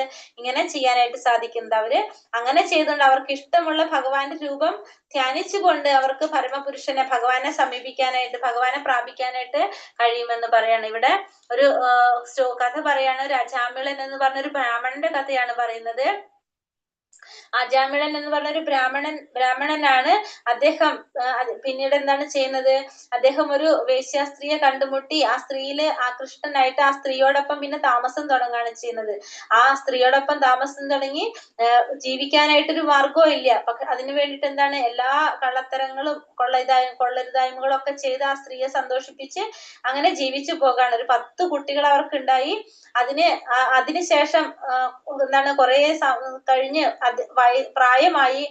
പ്രായമായിട്ട് എന്താണ് വയ്യാതെ മീൻസ് മരിക്കേണ്ട രീതിയിൽ കെടുക്കാണ്. അങ്ങനെ കെടുക്കുമ്പോ അദ്ദേഹത്തിനെ കൊണ്ടുപോകാൻ ആരാണ് വരിക? കള്ളത്തരവും കൊള്ളരുതായ്മകളൊക്കെ ചെയ്താണ്. ബ്രാഹ്മണനാണെന്ന് പറഞ്ഞിട്ട് ഒരു കാര്യമില്ല. അപ്പൊ വരുന്നത് ആരാണ്? യമകിങ്കരന്മാരാണ് കൊണ്ടുപോകാനായിട്ട് വരുന്നത്. അപ്പൊ യമകിങ്കരന്മാരെ കണ്ട് പേടിച്ചിട്ട് ആരെ വിളിക്കാണ്? തന്റെ മകനെ വിളിക്കാണ്. 10ാമത്തെ മകന് നാരായണൻ എന്നാണ് പേരിട്ടത്. ആ മകനെ വിളിക്കാണ്. പക്ഷെ ആ മകനെ വിളിക്കുമ്പോ നാരായണ നാരായണ എന്ന വിളി കേട്ടിട്ട് ആരാണ്? വിഷ്ണുദൂതന്മാരും വരികയാണ്. വിഷ്ണുദൂതന്മാര് വന്നിട്ട് 2 കൂട്ടരും തമ്മിൽ സംസാരിച്ച് തർക്കാവാണ് ചെയ്യുന്നത്. അങ്ങനെ അവര് പറയാണ് ഈ അവിടെ നിന്നുകൊണ്ട് തന്നെ ഈ അജാമിളന്റെ മുന്നിൽ നിന്നുകൊണ്ട് ഒരു സൈഡില് വിഷ്ണുദൂതന്മാരും അപ്പുറത്തെ സൈഡില് യമകിങ്കരന്മാരും നിന്നുകൊണ്ട് ഇയാള് ചെയ്ത പ്രവൃത്തികൾ ഓരോന്ന് എടുത്തെടുത്ത് പറയാണ്. അപ്പോഴാണ് ഇയാൾക്ക് താൻ ചെയ്ത ആ പ്രവൃത്തിയുടെ ദോഷങ്ങൾ, ആ ചെയ്ത എത്ര വലിയ തെറ്റുകളാണ് താൻ ചെയ്തത് എന്നുള്ളൊരു ബോധം വരുന്നത്. അങ്ങനെ അതിനുശേഷം വിഷ്ണുദൂതന്മാര് പറയാണ്, എന്തായാലും ഭഗവാന്റെ നാമം ഉച്ചരിച്ചുകൊണ്ട് ഈ വ്യക്തിയെ സംരക്ഷിക്കേണ്ടത് ആരുടെ ഉത്തരവാദിത്തമാണ്? ഇവരുടെ ഉത്തരവാദിത്തമാണെന്ന് പറയണം. അപ്പൊ യമകിങ്കരന്മാര് തിരിച്ചു പോകാണ് ചെയ്യുന്നത്. അതിനുശേഷം തന്റെ തെറ്റ് മനസ്സിലായി ഈ അജാമിളൻ ഹരിദ്വാറിൽ പോയിട്ട് ഭഗവാനെ ധ്യാനിച്ചിരുന്നു എന്നാ പറഞ്ഞത്. ഭഗവാനെ ധ്യാനിച്ച് പിന്നെ ആ മോക്ഷത്തിലേക്ക് ഉയരാനായിട്ട് സാധിക്കും. പിന്നെ അദ്ദേഹത്തെ കൊണ്ടുപോകാനായിട്ട് വിഷ്ണു പാർശ്വതർ നന്ദനും സുനന്ദനും പറഞ്ഞ 2 വിഷ്ണുദൂതന്മാര് വന്നിട്ട് ഇദ്ദേഹത്തെ എങ്ങോട്ട് കൊണ്ടുപോയി? ഭഗവാന്റെ ലോകത്തിലേക്ക് കൊണ്ടുപോയി എന്നാ പറയുന്നത്. അപ്പൊ ഭഗവാന്റെ നാമത്തിന് അത്രയും പ്രാധാന്യം ഉണ്ടെന്ന് പറഞ്ഞു തരാണ് നമുക്ക്. ഭഗവാന്റെ നാമം ജപിക്കുന്നത് കൊണ്ട് നമുക്ക് അത്രയും പ്രാധാന്യമാണ് ഭഗവാന്റെ നാമത്തിന്. അനന്യചേതാ സതതം യോ മാം സ്മരതി നിത്യശഃ തസ്യാഹം സുലഭ പാർത്ഥ നിത്യയുക്തസ്യ യോഗിനഃ. അല്ലയോ പാർത്ഥ, നിരന്തരമായ ഭക്തിയുത സേവനം മൂലം സ്ഥിരചിത്തതയോടെ എന്നെ എപ്പോഴും സ്മരിക്കുന്ന യോഗനിഷ്ഠനെ ഞാൻ സുപ്രാപ്യനാണ്. ഇനി എന്താ അടുത്തതിൽ പറയണത്? അല്ലയോ പാർത്ഥ, അർജുനനോട് പറയാണ്, പാർത്ഥ നിരന്തരമായ ഭക്തിയുത സേവനം മൂലം സ്ഥിരചിത്തതയോടെ എന്നെ എപ്പോഴും സ്മരിക്കുന്ന യോഗനിഷ്ഠന് ഞാൻ സുപ്രാപ്യനാണ്. ഇപ്പൊ ഭക്തിയുത സേവനം കൊണ്ട് സ്ഥിരചിത്തത നേടിയിട്ടുള്ള ഒരാൾക്ക്, എപ്പോഴും ഭഗവാനെ സ്മരിക്കുന്ന ഒരാൾക്ക്, യോഗനിഷ്ഠന് ഞാൻ എപ്പോഴും സുപ്രാപ്യനായിരിക്കും എന്ന് പറയണം. അപ്പൊ നമുക്കറിയാം 4 തരത്തിലുള്ള പറഞ്ഞിട്ടുണ്ടായിരുന്നു അല്ലെ? നമ്മള് കഴിഞ്ഞ ശ്ലോകത്തിൽ പറഞ്ഞിട്ടുണ്ടായിരുന്നു, കഴിഞ്ഞ അധ്യായത്തിൽ പറഞ്ഞ അർത്ഥൻ, ജിജ്ഞാസു, അർത്ഥാർത്ഥി, ജ്ഞാനി. ഈ 4 വിഭാഗത്തിലുള്ള ഭക്തന്മാരെ കുറിച്ചൊക്കെ നമ്മൾ പഠിച്ചിട്ടുണ്ടായിരുന്നു. കാരണം ഇവരൊക്കെ എന്താണ്? ഭക്തന്മാരാണ്, പക്ഷെ ശുദ്ധ ഭക്തന്മാരല്ല. പക്ഷെ ഭഗവത് എന്താ പറയാ സത്സംഗത്തിലൂടെ ഇവർക്കൊക്കെ എന്തിൽ ചെയ്യാൻ സാധിക്കും? ഇവർക്കൊക്കെ അതിലേക്ക് ഉയരാനായിട്ട് സാധിക്കും. അങ്ങനെ നമ്മൾ മനസ്സിലാക്കിയിട്ടുണ്ടായിരുന്നു. പിന്നെ നിരന്തരമായ ഭക്തിയുത സേവനം ചെയ്ത് സ്ഥിരം ചിത്തതയോടെ എന്നെ എപ്പോഴും സ്മരിക്കുന്ന യോഗനിഷ്ഠന് ഞാൻ എപ്പോഴും എങ്ങനെയായിരിക്കും? സുപ്രാപ്യനാണെന്നാണ് പറയുന്നത്. അപ്പൊ ഭഗവാനിൽ ശുദ്ധ ഭക്തി യോഗത്തെ നിർദ്ദേശിക്കുന്ന ഭക്തി ചെയ്യുന്ന ശുദ്ധ ഭക്തന്മാർക്ക് കൃഷ്ണൻ ഭഗവാനിലും മാത്രമേ താല്പര്യം ഉണ്ടാവാറുള്ളൂ. വേറെ ഒന്നിലും അവർക്ക് എന്തുണ്ടാവുന്നില്ല? വേറെ ഒന്നിലും അവർക്ക് താല്പര്യം ഉണ്ടാവുന്നില്ല. ഭഗവാൻ കൃഷ്ണനിലും മാത്രമായിരിക്കും അവരെപ്പോഴും താല്പര്യം കാണിക്കുന്നത്. അവർക്ക് വേറെ ഒന്നിനെ കുറിച്ചും ചിന്ത ഉണ്ടാവുന്നില്ല. അവർക്ക് ഏതൊരു സമയത്തും എന്തുമാത്രമേ ചിന്ത ഉണ്ടാവുന്നുള്ളൂ? ഭഗവാന് വേണ്ടിയിട്ട് കർമ്മം ചെയ്യണം, ഭഗവാൻ എന്താണ് ആഗ്രഹിക്കുന്നത് അത് ചെയ്യണമെന്ന് മാത്രമായിരിക്കും അവർ ചിന്തിക്കുന്നത്. അങ്ങനെ ചെയ്യുന്നവർക്ക് എപ്പോഴും ഞാൻ എന്തായിരിക്കും പറയണത്?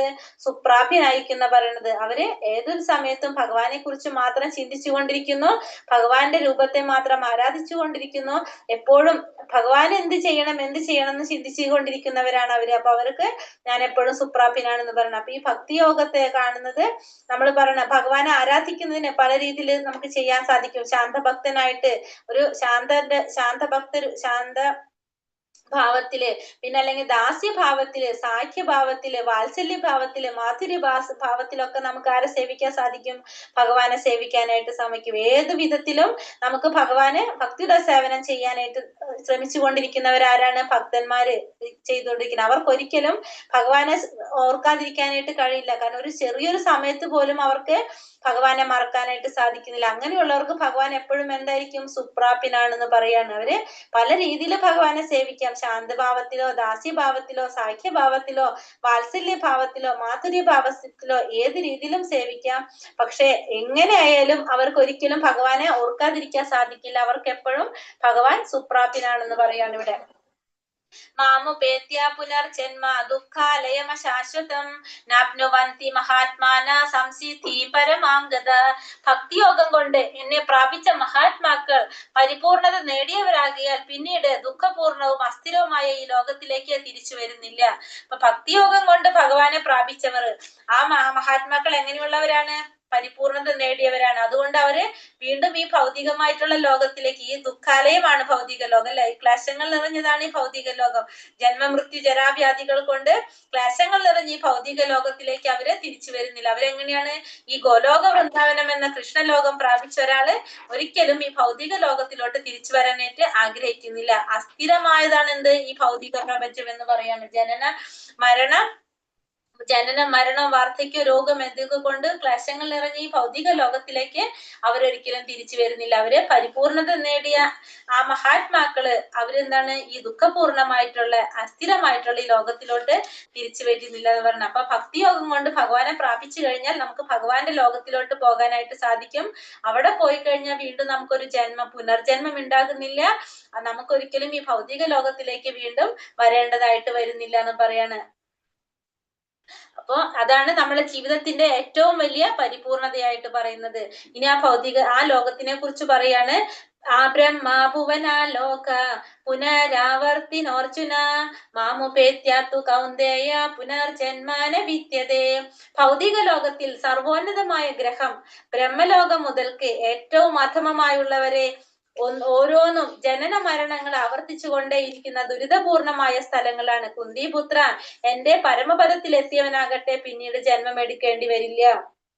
അപ്പൊ ഈ ലോകത്തിനെ കുറിച്ച് പറയണ ഈ ഭൗതിക ലോകത്തിലെ ഏറ്റവും മുകളിലുള്ള ഗ്രഹം ഏതാണ്? ഭൗതിക ഏറ്റവും മുകളിലുള്ളത് ബ്രഹ്മലോകമാണ്. 14 ലോകങ്ങളില് ഏറ്റവും മുകളിലുള്ള ബ്രഹ്മലോകം മുതൽക്ക് ഏറ്റവും താഴ്ന്നുള്ള അധമമായിട്ടുള്ളവരെ ഓരോന്നും ജനന മരണങ്ങൾ ആവർത്തിച്ചു കൊണ്ടിരിക്കുന്ന ദുരിതമാണ്. അപ്പൊ ഈ ഭൗതിക ലോകത്തിൽ എന്തുണ്ട്? ജനന മരണങ്ങൾ ഉണ്ടെന്നാ പറഞ്ഞു. ഈ ഏത് ലോകത്തിൽ പോയി ജനിച്ചാലും മരിച്ചാല് ജനിക്കുകയും ചെയ്യും. അതുകൊണ്ട് ഭഗവാന്റെ ലോകത്തിൽ എത്തിക്കഴിഞ്ഞാൽ, ഭഗവാന്റെ ആ പരമപദത്തിൽ എത്തിയവന് പിന്നീട് ഒരിക്കലും ജന്മം എടുക്കേണ്ടി വരുന്നില്ല. അപ്പൊ ഭൗതിക ലോകത്തിൽ എവിടെ വന്നാലും, ബ്രഹ്മലോകത്തിൽ പോയാലും, സത്യലോകത്തിൽ പോയാലും, സൂര്യലോകത്തിൽ പോയാലും, ചന്ദ്രലോകത്തിൽ പോയാലും, ഏത് ലോകത്തിൽ പോയാലും നമുക്ക് എന്തുണ്ട്? നമ്മൾ വീണ്ടും ജന്മം എടുക്കേണ്ടതായിട്ട് വരാണ് ചെയ്യുന്നത്. പക്ഷെ ഭഗവാന്റെ ലോകത്തിലേക്ക് പോയി കഴിഞ്ഞാൽ, ആ പരമപദത്തിൽ പോയി കഴിഞ്ഞാൽ നമുക്ക് വീണ്ടും ജന്മം എടുക്കേണ്ടതായിട്ട് വരുന്നില്ല എന്നുള്ളത് ഭഗവാനോട് എടുത്തു പറയാണ്. അപ്പൊ വേറെ എവിടെ പോയി കഴിഞ്ഞാലും നമ്മൾ എന്ത് ചെയ്യേണ്ടി വരും? വീണ്ടും ജനിക്കേണ്ടതായിട്ട് വരുന്നു. അവ്യക്തോക്ഷര ഇത്യുക്ത താമാഹു പരമാം ഗതി യം പ്രാപ്യാന നിവർത്തന്തേ തഥാമാ പരമം മമ.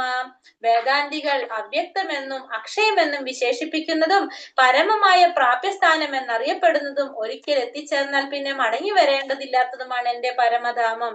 ഭഗവാന്റെ ധാമത്തെ കുറിച്ച് പറയാണ്, വേദാന്തികൾ അവ്യക്തമെന്നും അക്ഷയമെന്നും വിശേഷിപ്പിക്കുന്നതും പരമമായ പ്രാപ്യസ്ഥാനമെന്ന് അറിയപ്പെടുന്നതും ഒരിക്കൽ എത്തിച്ചേർന്നാൽ പിന്നെ മടങ്ങി വരേണ്ടതില്ലാത്തതുമാണ് എന്റെ ധാമം. അപ്പൊ ഭഗവാന്റെ ധാമത്തിനെ കുറിച്ച് പറയാണല്ലേ. ഭഗവാന്റെ ധാമം എന്താണ്? ചിന്താമണി ധാമമാണ്. സർവ്വ അഭിലാഷങ്ങളും നിറവേറ്റി തരുന്ന ധാമമാണ്. ആരുടെ ധാമം? ഭഗവാന്റെ ധാമം. അതിന്റെ പേരാണ് ഗോലോക വൃന്ദാവനം. ഭഗവാൻ കൃഷ്ണന്റെ പരമധാമത്തെ കുറിച്ച് കൂടുതൽ പറഞ്ഞിരിക്കുന്നത് എവിടെയാണ്? ബ്രഹ്മസംഹിതയിലാണ് കുറെ പറഞ്ഞിരിക്കുന്നത് ഈ ഗോലോക വൃന്ദാവനത്തെ കുറിച്ച്. അത് ചിന്താമണി ധാമമാണ്. എല്ലാ അഭിലാഷങ്ങളും നിറവേറ്റി തരുന്ന സ്ഥലമാണത്. അതിനെ വേദാന്തികള് അവ്യക്തമെന്നും അക്ഷയമെന്നുമാണ് വിശേഷിപ്പിക്കുന്നത്. അവിടെ അക്ഷയം എന്നാണ് പറഞ്ഞത്. ഓരോരുത്തർക്കും തങ്ങൾക്ക് ഇഷ്ടപ്പെട്ട ഭക്ഷ്യസാധനങ്ങൾ നൽകുന്ന കൽപ്പവൃക്ഷങ്ങളുണ്ട്. പിന്നെ ഒരിക്കലും പാല് പറ്റാത്ത സുരഭി പശുകളുണ്ട്. പിന്നെ അനേകായിരം ലക്ഷ്മിമാര് പരിചരണം ഏറ്റുകൊണ്ട് അവിടെ ആരുണ്ട്? ഭഗവാനുണ്ട്. അങ്ങനെ എല്ലാ അക്ഷയമായിട്ടുള്ള അവ്യക്തമെന്നും വിശേഷിപ്പിക്കപ്പെടുന്ന ഈ പ്രാപ്യസ്ഥാനത്തിൽ പോയി കഴിഞ്ഞാൽ ഒരിക്കലും മടങ്ങി വരേണ്ടതില്ല. അങ്ങനത്തെ ഏറ്റവും എന്താ പറയുന്നത് ഉത്തമമായിട്ടുള്ളതാണ് ആരുടെ ധാമം? ഭഗവാന്റെ ധാമം എന്ന് ഭഗവാൻ ഇവിടെ പറഞ്ഞു തരാണ്. വേദേഷു യജ്ഞേഷു തപസ്സു ചൈവ ദാനേഷു യത് പുണ്യഫലം പ്രതിഷ്ഠം അത്യേതി തത് സർവമിദം വിദത്വ യോഗി പരം സ്ഥാനമുപൈതി ചാദ്യം. ഭക്തിമാർഗം സ്വീകരിച്ചതുകൊണ്ട് വേദപഠനം, യജ്ഞാചരണം, ദാനം, കാമ്യകർമ്മങ്ങൾ എന്നിവയാൽ നേടാവുന്ന പുണ്യങ്ങളൊന്നും മനുഷ്യന് നഷ്ടപ്പെടുന്നില്ല. ഭഗവത് സേവനം കൊണ്ട് തന്നെ മേൽപ്പറഞ്ഞ പുണ്യഫലങ്ങളെല്ലാം ഭക്തന് ലഭിക്കുന്നു. കൂടാതെ അവസാനം അയാൾ സനാതനമായ പരമധാമത്തിൽ എത്തുകയും ചെയ്യുന്നു. അപ്പൊ ഇവിടെ എന്താ പറയുന്നത്? ഭക്തിമാർഗം സ്വീകരിച്ചത് കൊണ്ട് വേദപഠനം, യജ്ഞാചരണം, ദാനം, കാമ്യകർമ്മങ്ങൾ എന്നിവയിൽ നേടാവുന്ന പുണ്യങ്ങളൊന്നും മനുഷ്യന് നഷ്ടപ്പെടും. അപ്പൊ ഭക്തിമാർഗം സ്വീകരിച്ചതുകൊണ്ട് നഷ്ടമൊന്നുമില്ല എന്ന് പറയുന്നത്. ഇപ്പൊ വേദപഠനം ചെയ്താലും യജ്ഞാചരണം ചെയ്താലും ദാനങ്ങൾ കൊടുത്താലും കാമ്യകർമ്മങ്ങൾ ചെയ്താലൊക്കെ കിട്ടാവുന്ന പുണ്യങ്ങൾ എന്തൊക്കെയാണോ ആ പുണ്യങ്ങളൊക്കെ നമുക്ക് എന്ത് ചെയ്താലും കിട്ടും. ഭഗവത് സേവനം ചെയ്യുന്നത് കൊണ്ടും കിട്ടും എന്ന് പറയണം. ഭഗവത് സേവനം കൊണ്ട് തന്നെ മേൽപ്പറഞ്ഞ പുണ്യഫലങ്ങളെല്ലാം ഭക്തന് ലഭിക്കുന്നു. കൂടാതെ അവസാനം അയാള് സനാതനമായ പരമധാമത്തിൽ എത്തുകയും ചെയ്യുന്നു. അപ്പൊ നമ്മൾ വേറെ വേറെ വേദം പഠിക്കേണ്ട ആവശ്യമില്ല. വേദം പഠിക്കുന്നത് എന്തിനാണ്? ഭഗവാനെ കുറിച്ച് അറിയാൻ വേണ്ടിയിട്ട്. യജ്ഞങ്ങൾ ആചരിക്കുന്നത് എന്തിനാണ്? ഭഗവാനെ സന്തോഷിപ്പിക്കാൻ വേണ്ടിയിട്ട്. മറ്റുള്ള ദേവന്മാരൊക്കെ സന്തോഷിപ്പിക്കുന്നത് എന്തിനാണ്? നമ്മള് വേദങ്ങളിൽ പറഞ്ഞിരിക്കുന്ന രീതിയിൽ നമ്മൾ കർമ്മം ചെയ്യാണല്ലേ. പിന്നെ ദാനങ്ങൾ കൊടുക്കുന്നത് നമുക്ക് പുണ്യങ്ങൾ അനുഭവിക്കാൻ വേണ്ടിയിട്ട്. കാമ്യകർമ്മങ്ങളും ഇതൊക്കെ നമ്മൾ എന്തിനാണ് ചെയ്യുന്നത്? നമുക്ക് പുണ്യങ്ങൾ കിട്ടാനൊക്കെയാണ് നമ്മൾ ചെയ്യുന്നത്. അപ്പൊ ഇതൊക്കെ ചെയ്യുന്നതിന് പകരം നമ്മൾ എന്തുമാത്രം ചെയ്താൽ മതി?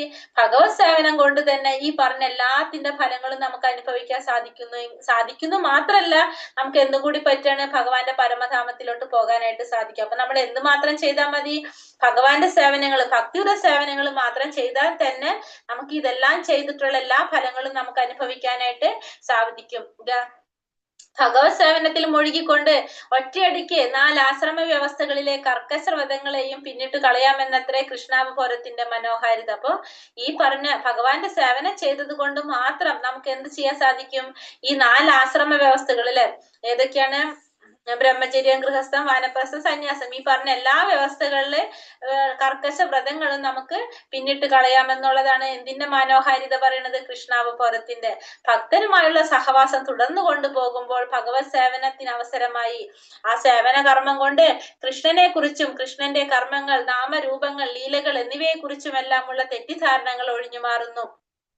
അപ്പൊ ഭഗവാന്റെ സേവനം ചെയ്യുന്നത് കൊണ്ട് തന്നെ നമുക്ക് ഭഗവാനെ കുറിച്ച് കൂടുതൽ അറിയാനായിട്ട് സാധിക്കുകയാണ്. അപ്പൊ ഭഗവാനെ കുറിച്ചുള്ള തെറ്റിദ്ധാരണകളൊക്കെ മാറി നമ്മൾ കൂടുതൽ ഭഗവാന്റെ കർമ്മങ്ങൾ ചെയ്യാനായിട്ട് നമ്മൾ അവസരം നോക്കി നമ്മൾ അതിനനുസരിച്ച് അവസരങ്ങൾ ചെയ്തുകൊണ്ടിരിക്കുകയാണ്. അതിന് ഭക്തന്മാരുമായുള്ള സഹവാസം വളരെ പ്രാധാന്യമാണ്. ഇവയെല്ലാം ഒഴിഞ്ഞു കിട്ടിയാൽ ഭക്തനെ പഠനത്തിൽ തികച്ചും മനസ്സുറയ്ക്കാനായിട്ട് സാധിക്കും. അപ്പൊ നമ്മളിന്ന് ഭഗവാനെ കുറിച്ചുള്ള സംശയങ്ങൾ നീങ്ങി കിട്ടിക്കഴിഞ്ഞാൽ നമ്മൾ എന്താണ് ചെയ്യുക? കൂടുതൽ വീണ്ടും ഭഗവാനെ കുറിച്ച് അറിയാനായിട്ട് നമ്മൾ ശ്രമിച്ചു കൊണ്ടിരിക്കും. നമ്മളുടെ മനസ്സ് അതിലേക്ക് ഉറച്ചു പോയിക്കൊണ്ടിരിക്കും. ഗീതാ പഠനത്തിൽ ആനന്ദം വളർന്നു വരുമ്പോൾ ഈ കൃഷ്ണാവബോധം എപ്പോഴും അനുഭവപ്പെടും. അതിന്റെ ഉച്ചകോടിയിൽ ഒരാൾക്ക് കൃഷ്ണനിൽ പരമപ്രേമ ഭാവം ഉളവാകുന്നു. ജീവിതത്തിന്റെ ഈ പരിപൂർണ അവസ്ഥയിലാണ് ആധ്യാത്മിക അന്തരീക്ഷത്തിലുള്ള ഗോലോക വൃന്ദാവനം എന്ന കൃഷ്ണധാമത്തിലേക്ക് ഭക്തൻ പ്രവേശനം കിട്ടുന്നത്.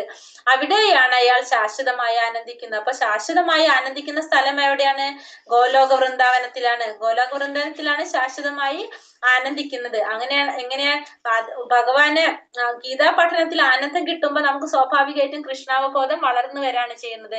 അങ്ങനെ കൃഷ്ണനില് നമുക്ക് ആ പ്രേമം ഉണ്ടാകുകയും ജീവിതത്തിന്റെ പരിപൂർണ അവസ്ഥയിലേക്കുള്ള ഒരു അന്തരീക്ഷത്തിലേക്ക്, ഗോലോക വൃന്ദാവനത്തിലേക്ക്, കൃഷ്ണന്റെ ധാമത്തിലേക്ക് ഭക്തന് പ്രവേശനം കിട്ടുകയും ചെയ്യാണ് ചെയ്യുന്നത്. അങ്ങനെ കിട്ടുമ്പോ നമുക്ക് ശാശ്വതമായിട്ട് ആനന്ദിക്കാനായിട്ട് സാധിക്കും. ഇനി ഗോപീചന്ദനത്തെ കുറിച്ച് പറയാണ്. ഗോപീചന്ദനം എന്ന് വെച്ചാൽ എന്താണ്? ദ്വാരകയിലൊരു മണ്ണാണ് ഗോപീചന്ദനം. അത് ധരിച്ചു കഴിഞ്ഞാല് ഭൂതപ്രേത പിശാചുകൾക്കൊന്നും നമ്മളെ സമീപിക്കാനായിട്ട് സാധിക്കില്ല എന്നാ പറയുന്നത്. 12 സ്ഥലങ്ങളിൽ നമ്മൾ ഗോപീചന്ദനം ധരിക്കുന്നുണ്ട്. അത് ധരിച്ചു കഴിഞ്ഞാൽ നമ്മുടെ ശരീരത്തിന് പ്രൊട്ടക്ഷൻ മാത്രമല്ല, ഭൂതപ്രേത പിശാചുകൾക്കൊന്നും നമ്മളെ സമീപിക്കാനായിട്ട് സാധിക്കില്ല. ഗോപീചന്ദനത്തിന്റെ മഹാത്മ്യം കേൾക്കുന്നയാൾക്ക് എല്ലാ കർമ്മബന്ധനങ്ങളിൽ നിന്നും മുക്തനാകാനായിട്ട് സാധിക്കും. പിന്നെ ഗോപീചന്ദനം ധരിക്കുന്ന ആൾക്ക് ഗംഗാനദിയിൽ സ്നാനം ചെയ്യുന്നതിന്റെ ഫലം ലഭിക്കും. ഗംഗാനദിയിൽ സ്നാനം ചെയ്യുന്ന സെയിം ഫലം തന്നെ ഈ ഗോപീചന്ദനം ധരിക്കുന്നത് കൊണ്ട് നമുക്ക് ലഭിക്കുന്നു. 1000 അശ്വത്ഥമേധ യാജ്ഞങ്ങൾ ചെയ്തതിന്റെ ഫലം ലഭിക്കുന്നു. അത്രയും പ്രധാനപ്പെട്ടതാണ് എന്ത്? ഈ ഗോപീചന്ദനം ധരിക്കുക എന്ന് പറഞ്ഞത്. ദ്വാരകയിലൊരു മണ്ണാണ്. ഗോപീചന്ദനം ധരിക്കുന്ന ആളിന്റെ അടുത്തേക്ക് യമരാജൻ വരില്ല. അദ്ദേഹം ഭഗവത് ധാമത്തിലേക്ക് തിരിച്ചു പോകുന്നു. അപ്പൊ യമരാജന് പോലും ഗോപീചന്ദനം ധരിച്ച ഒരാളുടെ അടുത്തേക്ക് അടുക്കാനായിട്ട് സാധിക്കുന്നില്ല. ഗോപീചന്ദനം ധരിച്ച ഒരാൾക്ക് ഭഗവാന്റെ ധാമത്തിലോട്ട് തിരിച്ചു പോകാണ് ചെയ്യുന്നത്. ഇത് ഇതിലെ പറഞ്ഞിരിക്കുന്ന ഗർഗസംഹിത 6:15 പറഞ്ഞിരിക്കുകയാണ്. അപ്പൊ അത്രയും പ്രാധാന്യമാണ് ഗോപീചന്ദനത്തിന് എന്നുള്ളതാണ് ഇവിടെ നമുക്ക് വ്യക്തമാക്കി തരുന്നത്. ഹരേ കൃഷ്ണ. ഇനി ഒരു കാര്യം കൂടി നമുക്ക് നോക്കാം. അപ്പൊ നമ്മളിന്ന് പറഞ്ഞത് ഭഗവാന്റെ ധാമത്തിനെ കുറിച്ചാണ് പറഞ്ഞത് അല്ലെ? ഗോലോക വൃന്ദാവനത്തെ കുറിച്ച്, ഭഗവാന്റെ ധാമത്തെ കുറിച്ചൊക്കെയാണ് നമ്മൾ ഇന്നിപ്പോ ഇവിടെ പറഞ്ഞത്. അപ്പൊ ആ ഭഗവാന്റെ ധാമം ഗോലോക വൃന്ദാവനം നമുക്കൊന്ന് കാണാം ഇന്ന്. ഗോലോക വൃന്ദാവനം എവിടെയാണെന്നും നമ്മൾ എവിടെയാണെന്നും നമ്മൾക്ക് എത്താനായിട്ട് എത്ര ദൂരം ഉണ്ടെന്നൊക്കെ നമുക്കൊന്ന് മനസ്സിലാക്കാം. ഏറ്റവും മുകളിൽ ഗോലോക ചാർട്ടാണിത്. ഗോലോക ചാർട്ടിൽ നമ്മൾ ഈ പറഞ്ഞ ചിന്താമണി ധാമം എന്ന് പറഞ്ഞില്ലേ, സുരഭി പശുക്കൾ പാല് കൊടുക്കുന്ന, നമ്മൾ ഇഷ്ടത്തിന് ഭക്ഷ്യവസ്തുക്കളൊക്കെ കിട്ടുന്ന ഭഗവാന്റെ ഗോലോക വൃന്ദാവനാണ് നമ്മൾ ഈ കാണുന്ന ഈ താമര ഇതളുകൾ പോലെ ഇങ്ങനെ കണ്ടുകൊണ്ടിരിക്കുന്ന, കാണുന്നില്ലേ അത്? ഇതാണ് ഈ പറഞ്ഞ ഗോലോക വൃന്ദാവനം. എവിടെയാണ്? ഭഗവാൻ രാധാറാണിയും ഒത്ത് ഭഗവാൻ വസിക്കുന്നത് എവിടെയാണ്? ഈ ഗോലോക വൃന്ദാവനത്തിലാണ്. രാധാറാണി ഉണ്ട്, ഗോപികമാരുണ്ട്, ഇവരോടൊപ്പം വസിക്കാണ് ഭഗവാൻ ഇവിടെ ഗോലോക വൃന്ദാവനത്തില്. അപ്പൊ അദ്ദേഹത്തിന്റെ ഭക്തന്മാരൊക്കെ ഇവിടെ ഉണ്ടാവും. ഭഗവാന് ഈ നമ്മൾ പറഞ്ഞല്ലോ, ഭക്തിയുടെ സേവനം ചെയ്ത് ആ ഒരു ഭക്തിയില് പരമപദത്തിൽ എത്താൻ സാധിക്കുന്നു പറയില്ല. അങ്ങനെ പരമപദത്തിൽ എത്തുന്നവരൊക്കെ എവിടെയാണ് ഉണ്ടാവുക? ഈ ഗോലോക വൃന്ദാവനത്തിലായിരിക്കും ഉണ്ടാവുക. അവർ ഏത് രൂപത്തിലാണോ, ഏത് ഭാവത്തിലാണോ ഭഗവാനെ സേവിക്കാൻ ആഗ്രഹിക്കുന്നത്, ശാന്തരസത്തിലായിരിക്കാം, ദാസ്യരസത്തിലായിരിക്കാം, പിന്നെ വാത്സല്യത്തിലായിരിക്കാം, മാധുര്യത്തിലായിരിക്കാം, ആ രീതിയിൽ ഭഗവാനെ സേവ ചെയ്തുകൊണ്ട് അവര് ഈ ഗോലോക വൃന്ദാവനത്തില് ഭഗവാനും രാധാറാണിക്കൊക്കെ ഒപ്പം അവരും അവിടെ വസിക്കുന്നുണ്ടാവും. അപ്പൊ ഭഗവാനെ സേവ ചെയ്യാനുള്ള ഒരു അവസരം എവിടെയുണ്ട്? ഈ ഗോലോക വൃന്ദാവനത്തിൽ ഉണ്ടാവും. ഇതാണ് ഗോലോക വൃന്ദാവനം എന്ന് പറയുന്നത്. ഇനി അതിന് താഴെയാണ് നമ്മുടെ ലോകങ്ങള്, ആധ്യാത്മിക ലോകങ്ങൾ വരുന്നത്. അതില് ഗോലോക വൃന്ദാവനത്തിന് താഴെ നമുക്ക് കാണാം മധുര. നമ്മൾ കാണുന്ന ഈ മധുര, ഇവിടെയാണ് മധുര വരുന്നത്. അതിന്റെ താഴെ ജഗന്നാഥപുരി വരുന്നുണ്ട്, ദ്വാരക വരുന്നുണ്ട്. കണ്ടില്ലേ? ദ്വാരക, ജഗന്നാഥപുരി, പിന്നെ മധുര, പിന്നെ അയോധ്യ. ഇതൊക്കെ ഈ ഗോലോക വൃന്ദാവനത്തിന് താഴെയാണ് വരുന്നത്. ഇതൊക്കെ ആധ്യാത്മിക ലോകത്തുള്ള ലോകങ്ങൾ തന്നെയാണ്. ഈ ലോകങ്ങളൊക്കെയാണ് ഈ മധുര ആയിക്കോട്ടെ, ജഗന്നാഥപുരി, ദ്വാരക, അയോധ്യ, ഇവരൊക്കെ ഭഗവാൻ ഓരോ അവതാരങ്ങൾ എടുത്തപ്പോ, സ്വാമിയായിട്ട് വന്നപ്പോ അയോധ്യനെ കൊണ്ടുവന്നു ഭൗതിക ലോകത്തിലോട്ട്. അതേപോലെ തന്നെ മധുര ഭഗവാന്റെ ജന്മസ്ഥലാണല്ലേ. ഭഗവാൻ ശ്രീകൃഷ്ണനായിട്ട് അവതരിച്ചപ്പോ മധുര വന്നു. ജഗന്നാഥപുരി ഭഗവാന്റെ സ്ഥലമാണ്. ദ്വാരക, ഇതൊക്കെ ഇങ്ങനെ ഭഗവാൻ ഓരോ അവതാരങ്ങൾ എടുക്കുമ്പോ ഈ ആധ്യാത്മിക ലോകത്തുനിന്ന് ഇതൊക്കെ ഭൗതിക ലോകത്തിലോട്ട് കൊണ്ടുവരാണ് ചെയ്യുന്നത്. അങ്ങനെ ഓരോന്ന. അതുകൊണ്ട് തന്നെ ഇതിനൊക്കെ നമ്മൾ എന്തെന്നാ പറയാ? ധാമുകൾ എന്നാ പറയാ. ഈ ധാമിലൊക്കെ താമസിക്കാന്ന് പറഞ്ഞു കഴിഞ്ഞാൽ വളരെ ഭാഗ്യം ഉണ്ടെങ്കിലേ പറ്റുള്ളൂ എന്ന് പറയും. കാരണം ഇതൊക്കെ ഭഗവാന്റെ ഭഗവാന്റെ ലോകങ്ങളാണല്ലോ, അത് ഭൗതിക ലോകത്തുനിന്ന് ഭൗതിക ലോകത്തിലേക്ക് ആധ്യാത്മിക ലോകത്തിൽ നിന്ന് കൊണ്ടുവന്നു മാത്രമേ ഉള്ളൂ. ഈ അയോധ്യാപുരിക്കും താഴെയാണ് നമ്മൾ ഈ പറഞ്ഞ വൈകുണ്ഠ ലോകങ്ങളുള്ള അല്ലാതെ ഉള്ളത്. വൈകുണ്ഠ ലോകങ്ങളെല്ലാം ഈ അയോധ്യാപുരിക്ക് താഴെയാണ് ഈ വൈകുണ്ഠ ലോകങ്ങള്. വൈകുണ്ഠ ലോകങ്ങളുടെ പ്രത്യേകത എന്താണ്? അവിടെയാണ് ഭഗവാൻ കൃഷ്ണന്റെ വിസ്തരണമായിട്ടുള്ള ഈ വിഷ്ണുമൂർത്തികൾ മുഴുവനുള്ളത് എവിടെയാണ്? ഈ വൈകുണ്ഠ ലോകങ്ങളിലാണ്. കുറെ വിഷ്ണുമൂർത്തികളാണ് നമ്മൾ ഈ കാണുന്നത് കേട്ടോ. ഈ മഞ്ഞ കളറില് സ്വയം പ്രകാശിക്കുന്നതാണ് വൈകുണ്ഠ ലോകങ്ങൾ നമ്മൾ കേട്ടിട്ടില്ലേ? ഭഗവാൻ എല്ലാവരും സ്വയം പ്രകാശിച്ചു കൊണ്ടിരിക്കുന്നതാണ് പറഞ്ഞില്ല. അതുകൊണ്ട് ഇവരെല്ലാവരും സ്വയം പ്രകാശിച്ചു കൊണ്ടിരിക്കുന്ന വിഷ്ണുമൂർത്തി രൂപങ്ങളാണ് ഇത് മുഴുവൻ. അപ്പൊ ഓരോരുത്തരും ശംഖ് ചക്ര ഗദാ പത്മത്തോട് കൂടിയ വിഷ്ണുവിന്റെ രൂപങ്ങളാണ് ഇതെല്ലാതും. അപ്പൊ ഓരോ എന്താ പറയാ, ഈ ശംഖ് ചക്രം ഗദ പത്മം മാറിക്കൊണ്ടിരിക്കുന്നതനുസരിച്ച് ഭഗവാന്റെ നാമങ്ങൾ മാറിക്കൊണ്ടിരിക്കും. കേശവനാവാം, വാസുദേവനാവാം, പിന്നെ അതേപോലെ തന്നെ ഓരോ പേരുകൾ ഇങ്ങനെ ഭഗവാന്റെ മാറിക്കൊണ്ടിരിക്കും. അപ്പൊ അതാണ് ഈ വൈകുണ്ഠ ലോകങ്ങൾ. ഇതിൽ നമ്മൾ ആരെയാണോ ആരാധിക്കുന്നത് നമ്മൾ ആ ലോകത്തിലേക്ക് പോകും. അപ്പൊ ഭഗവാൻ കേശവൻ ആരാധിച്ച കേശവന്റെ ലോകത്തേക്ക് പോകും, വാസുദേവൻ ആരാധിച്ച വാസുദേവന്റെ ലോകത്തേക്ക് പോകും. അങ്ങനെ ഓരോരുത്തർ, ഇപ്പൊ നരസിംഹ ഭഗവാൻ ആരാധിച്ച നരസിംഹ ഭഗവാന്റെ ലോകത്തേക്ക് പോകും. അങ്ങനെ ഏത് ഭഗവാന്റെ രൂപത്തെയാണോ നമ്മൾ ആരാധിക്കുന്നത് അവിടെ അങ്ങോട്ട് പോകും. മാധവൻ ആരാധിച്ച മാധവന്റെ ലോകത്തേക്ക് പോകും. അങ്ങനെ ഓരോ വിഷ്ണുമൂർത്തികൾക്കും പ്രത്യേകം എന്തുണ്ട്? ഇവിടെ ധാമകളുണ്ട്. ഇവരൊക്കെ സ്വയം പ്രകാശിക്കുന്നവരാണ്. വൈകുണ്ഠ ലോകങ്ങളിൽ നമ്മൾ പറഞ്ഞല്ലോ സ്വയം പ്രകാശം ഉണ്ടെന്നുള്ളത്. അങ്ങനെ ആ വൈകുണ്ഠ ലോകങ്ങൾ അവിടെയൊക്കെ ലക്ഷ്മിമാരോടൊപ്പം ഈ പറഞ്ഞ വിഷ്ണുമൂർത്തികൾ അവിടെ വിരാജിക്കുകയാണ് ചെയ്യുന്നത്. ഇനി അതിന് താഴെയാണ് നമ്മൾ ഈ പറഞ്ഞ നമ്മളുടെ ഈ ഭൗതിക പ്രകൃതി. ഈ ഭൗതിക പ്രകൃതി എങ്ങനെയാണ്? ഭൗതികയുടെ സൃഷ്ടി എങ്ങനെയാ വരുന്നെന്ന് പറയാ. ഭൗതിക പ്രകൃതിയിൽ ഇവിടെ കാണുന്നത് ഫസ്റ്റ് കാരണോദകശായി വിഷ്ണുവിനെയാണ് നമ്മൾ കാണുന്നത്. കണ്ടില്ലേ? കാരണോദകശായി വിഷ്ണുവാണ് ഫസ്റ്റ്. നമ്മൾ ഒരു അധ്യായത്തിൽ പഠിച്ചിരുന്നു 3 വിഷ്ണു രൂപങ്ങളിലെ ഭഗവാന്റെ 3 വിഷ്ണു രൂപങ്ങൾ പറഞ്ഞു. കാരണോദകശായി വിഷ്ണു, ഗർഭോദകശായി വിഷ്ണു, ക്ഷീരോദകശായി വിഷ്ണു നമ്മൾ പഠിച്ചു. ഇപ്പൊ അതില് കാരണോദകശായി വിഷ്ണു എന്ന് പറയുമ്പോ എല്ലാത്തിനും കാരണമാകുന്ന ഒരു വിഷ്ണുവാണത്. കാരണോദകശായി ജലത്തിലാണ് അത് ചെയ്യിക്കുന്നത്. സൃഷ്ടി ആരംഭിക്കുമ്പോ ഈ കാരണോദകശായി വിഷ്ണുവിന്റെ രോമകൂപങ്ങളിൽ നിന്ന് ഓരോ എന്താ പറയാ അണ്ടങ്ങൾ, അതായത് ബ്രഹ്മാണ്ടങ്ങൾ പുറത്തേക്ക് വരാണ് ചെയ്യുന്നത്. ഓരോ ബ്രഹ്മാണ്ടങ്ങൾ, അത് ഗോൾഡൻ കളർ മുട്ടകൾ പോലെ കാണുന്നില്ലേ? അത് ഓരോ ബ്രഹ്മാണ്ടങ്ങളാണ്. അത് പുറത്തേക്ക് വരാണ് ഗോൾഡൻ കളറിലുള്ളത്.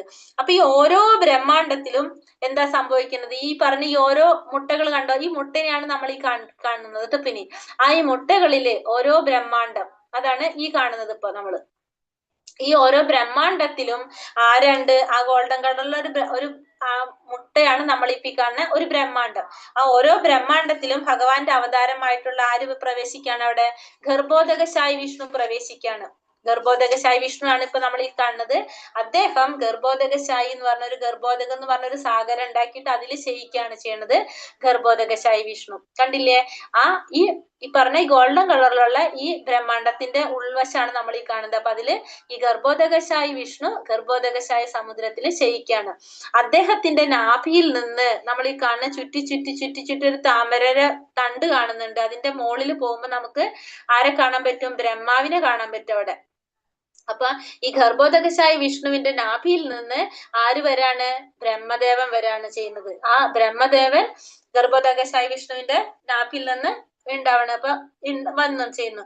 ഈ ഗർഭോദകശായി വിഷ്ണു എന്ന് പറയുന്നത് ആരാണ്? നമുക്കറിയാം പത്മനാഭനാണ്. പത്മനാഭൻ എന്ന് വെച്ചറിയാം, നമ്മളെ തിരുവനന്തപുരത്തെ പത്മനാഭ സ്വാമി ക്ഷേത്രത്തില് ഉള്ള ധാരാണ് ഈ മൂർത്തി രൂപത്തിനാണ് അവിടുത്തെ പ്രതിഷ്ഠ. ഇനി അപ്പൊ അതിൽ ഏറ്റവും ഈ 14 ലോകങ്ങളില് ഏറ്റവും മുകളിൽ വരുന്ന ലോകാണ് ഭൗതിക ലോകാണ് നമ്മൾ ഈ കാണുന്നത്. അപ്പൊ ഈ കാണുന്ന ഇതാണ് ഭൗതിക ലോകം. ഈ താമരത്തണ്ടുമ്പിൽ ഓരോന്നുമ്പിൽ ഓരോ ലോകങ്ങൾ നമ്മൾ കാണുന്നുണ്ട്. അതിൽ ഫസ്റ്റത്തെ വരുന്നത് ബ്രഹ്മലോകമാണ്. സത്യലോകം എന്ന് പറയും ബ്രഹ്മലോകത്തിന്. ഫസ്റ്റത്തെ സത്യലോകം വന്നു. അത് കഴിഞ്ഞിട്ട് തപോലോകം. തപോലോകത്തിൽ ആരാണ്? സത്യലോകത്തിൽ ബ്രഹ്മാവാണ് വസിക്കുന്നത്. തപോലോകത്തിൽ ആരാണ്? തപോലോകത്തില് 4 കുമാരന്മാര്, തപസ് ചെയ്യുന്നവരൊക്കെ അവിടെയാണ് ഉണ്ടാവുക. ഋഷിമാരൊക്കെ ഉള്ള തപോലോകത്തില്. ജനർലോകം പ്രജാപതികള്, മഹർലോകം മുനിമാര്, ഋഷിമാരൊക്കെ ഉള്ളത്. പിന്നെ സുവർലോകം ദേവന്മാരുടെ ലോകമാണ്. സുവർലോകം വന്ന 5ാമത്തെ ലോകം. 6ാമത്തെ ലോകം വന്നിട്ട് ആറാമത്തെ ലോകം എന്ന് പറഞ്ഞാൽ പുവർ ലോകം, രക്ഷസുകളുടെ ലോകം. ഏഴാമത്തെ ലോകമാണ് നമ്മളുടെ എർത്ത്, ഭൂലോകം വന്നിട്ട് ഏഴാമത്തെ ലോകം. നമ്മൾ മനുഷ്യരുള്ള ലോകാണ് ഏഴാമത്തെ ലോകം. അതിന് താഴേക്ക് അത്തള, ദാനവന്മാരുടെ ലോകം, പിത്തള എന്നൊക്കെ പറഞ്ഞിട്ട് അത്തള, വിത്തള, സുത്തള, തലാത്തല, മഹാത്തള, രസാത്തള, പാതാളം വരെ. പാതാളത്തിന് താഴെ നരകലോകങ്ങൾ പിന്നെ വരുന്നുണ്ട്. അപ്പൊ ഇതില് നാഗന്മാരുടെ, ദൈത്യന്മാരുടെ ഒക്കെ ലോകങ്ങളാണ് ഇങ്ങനെ വന്നുകൊണ്ടിരിക്കുന്നത്. ഇതില് നമ്മൾ വന്നിട്ട് എവിടെ നിൽക്കണേ? ഏഴാമത്തെ പ്ലാനറ്റ്. നമ്മൾ ഏഴാമത്തെ എർത്ത് കണ്ടില്ലേ? നമ്മൾ ഏഴാമത്തെ ഇവിടെ നിൽക്കുന്ന നമ്മളാണ് എവിടേക്ക് എത്താൻ വേണ്ടി നമ്മൾ ശ്രമിച്ചുകൊണ്ടിരിക്കുന്നത്? നമ്മൾ ഈ വൈകുണ്ഠ ലോകങ്ങളും കഴിഞ്ഞ് ഈ ഗോലോക വൃന്ദാവനത്തിൽ എത്താനായിട്ട് നമ്മൾ ശ്രമിക്കണം. അപ്പൊ എത്രയും നമ്മൾ കഷ്ടപ്പെട്ടിട്ട് വേണം നമുക്ക് അവിടേക്ക് എത്തണമെങ്കിൽ.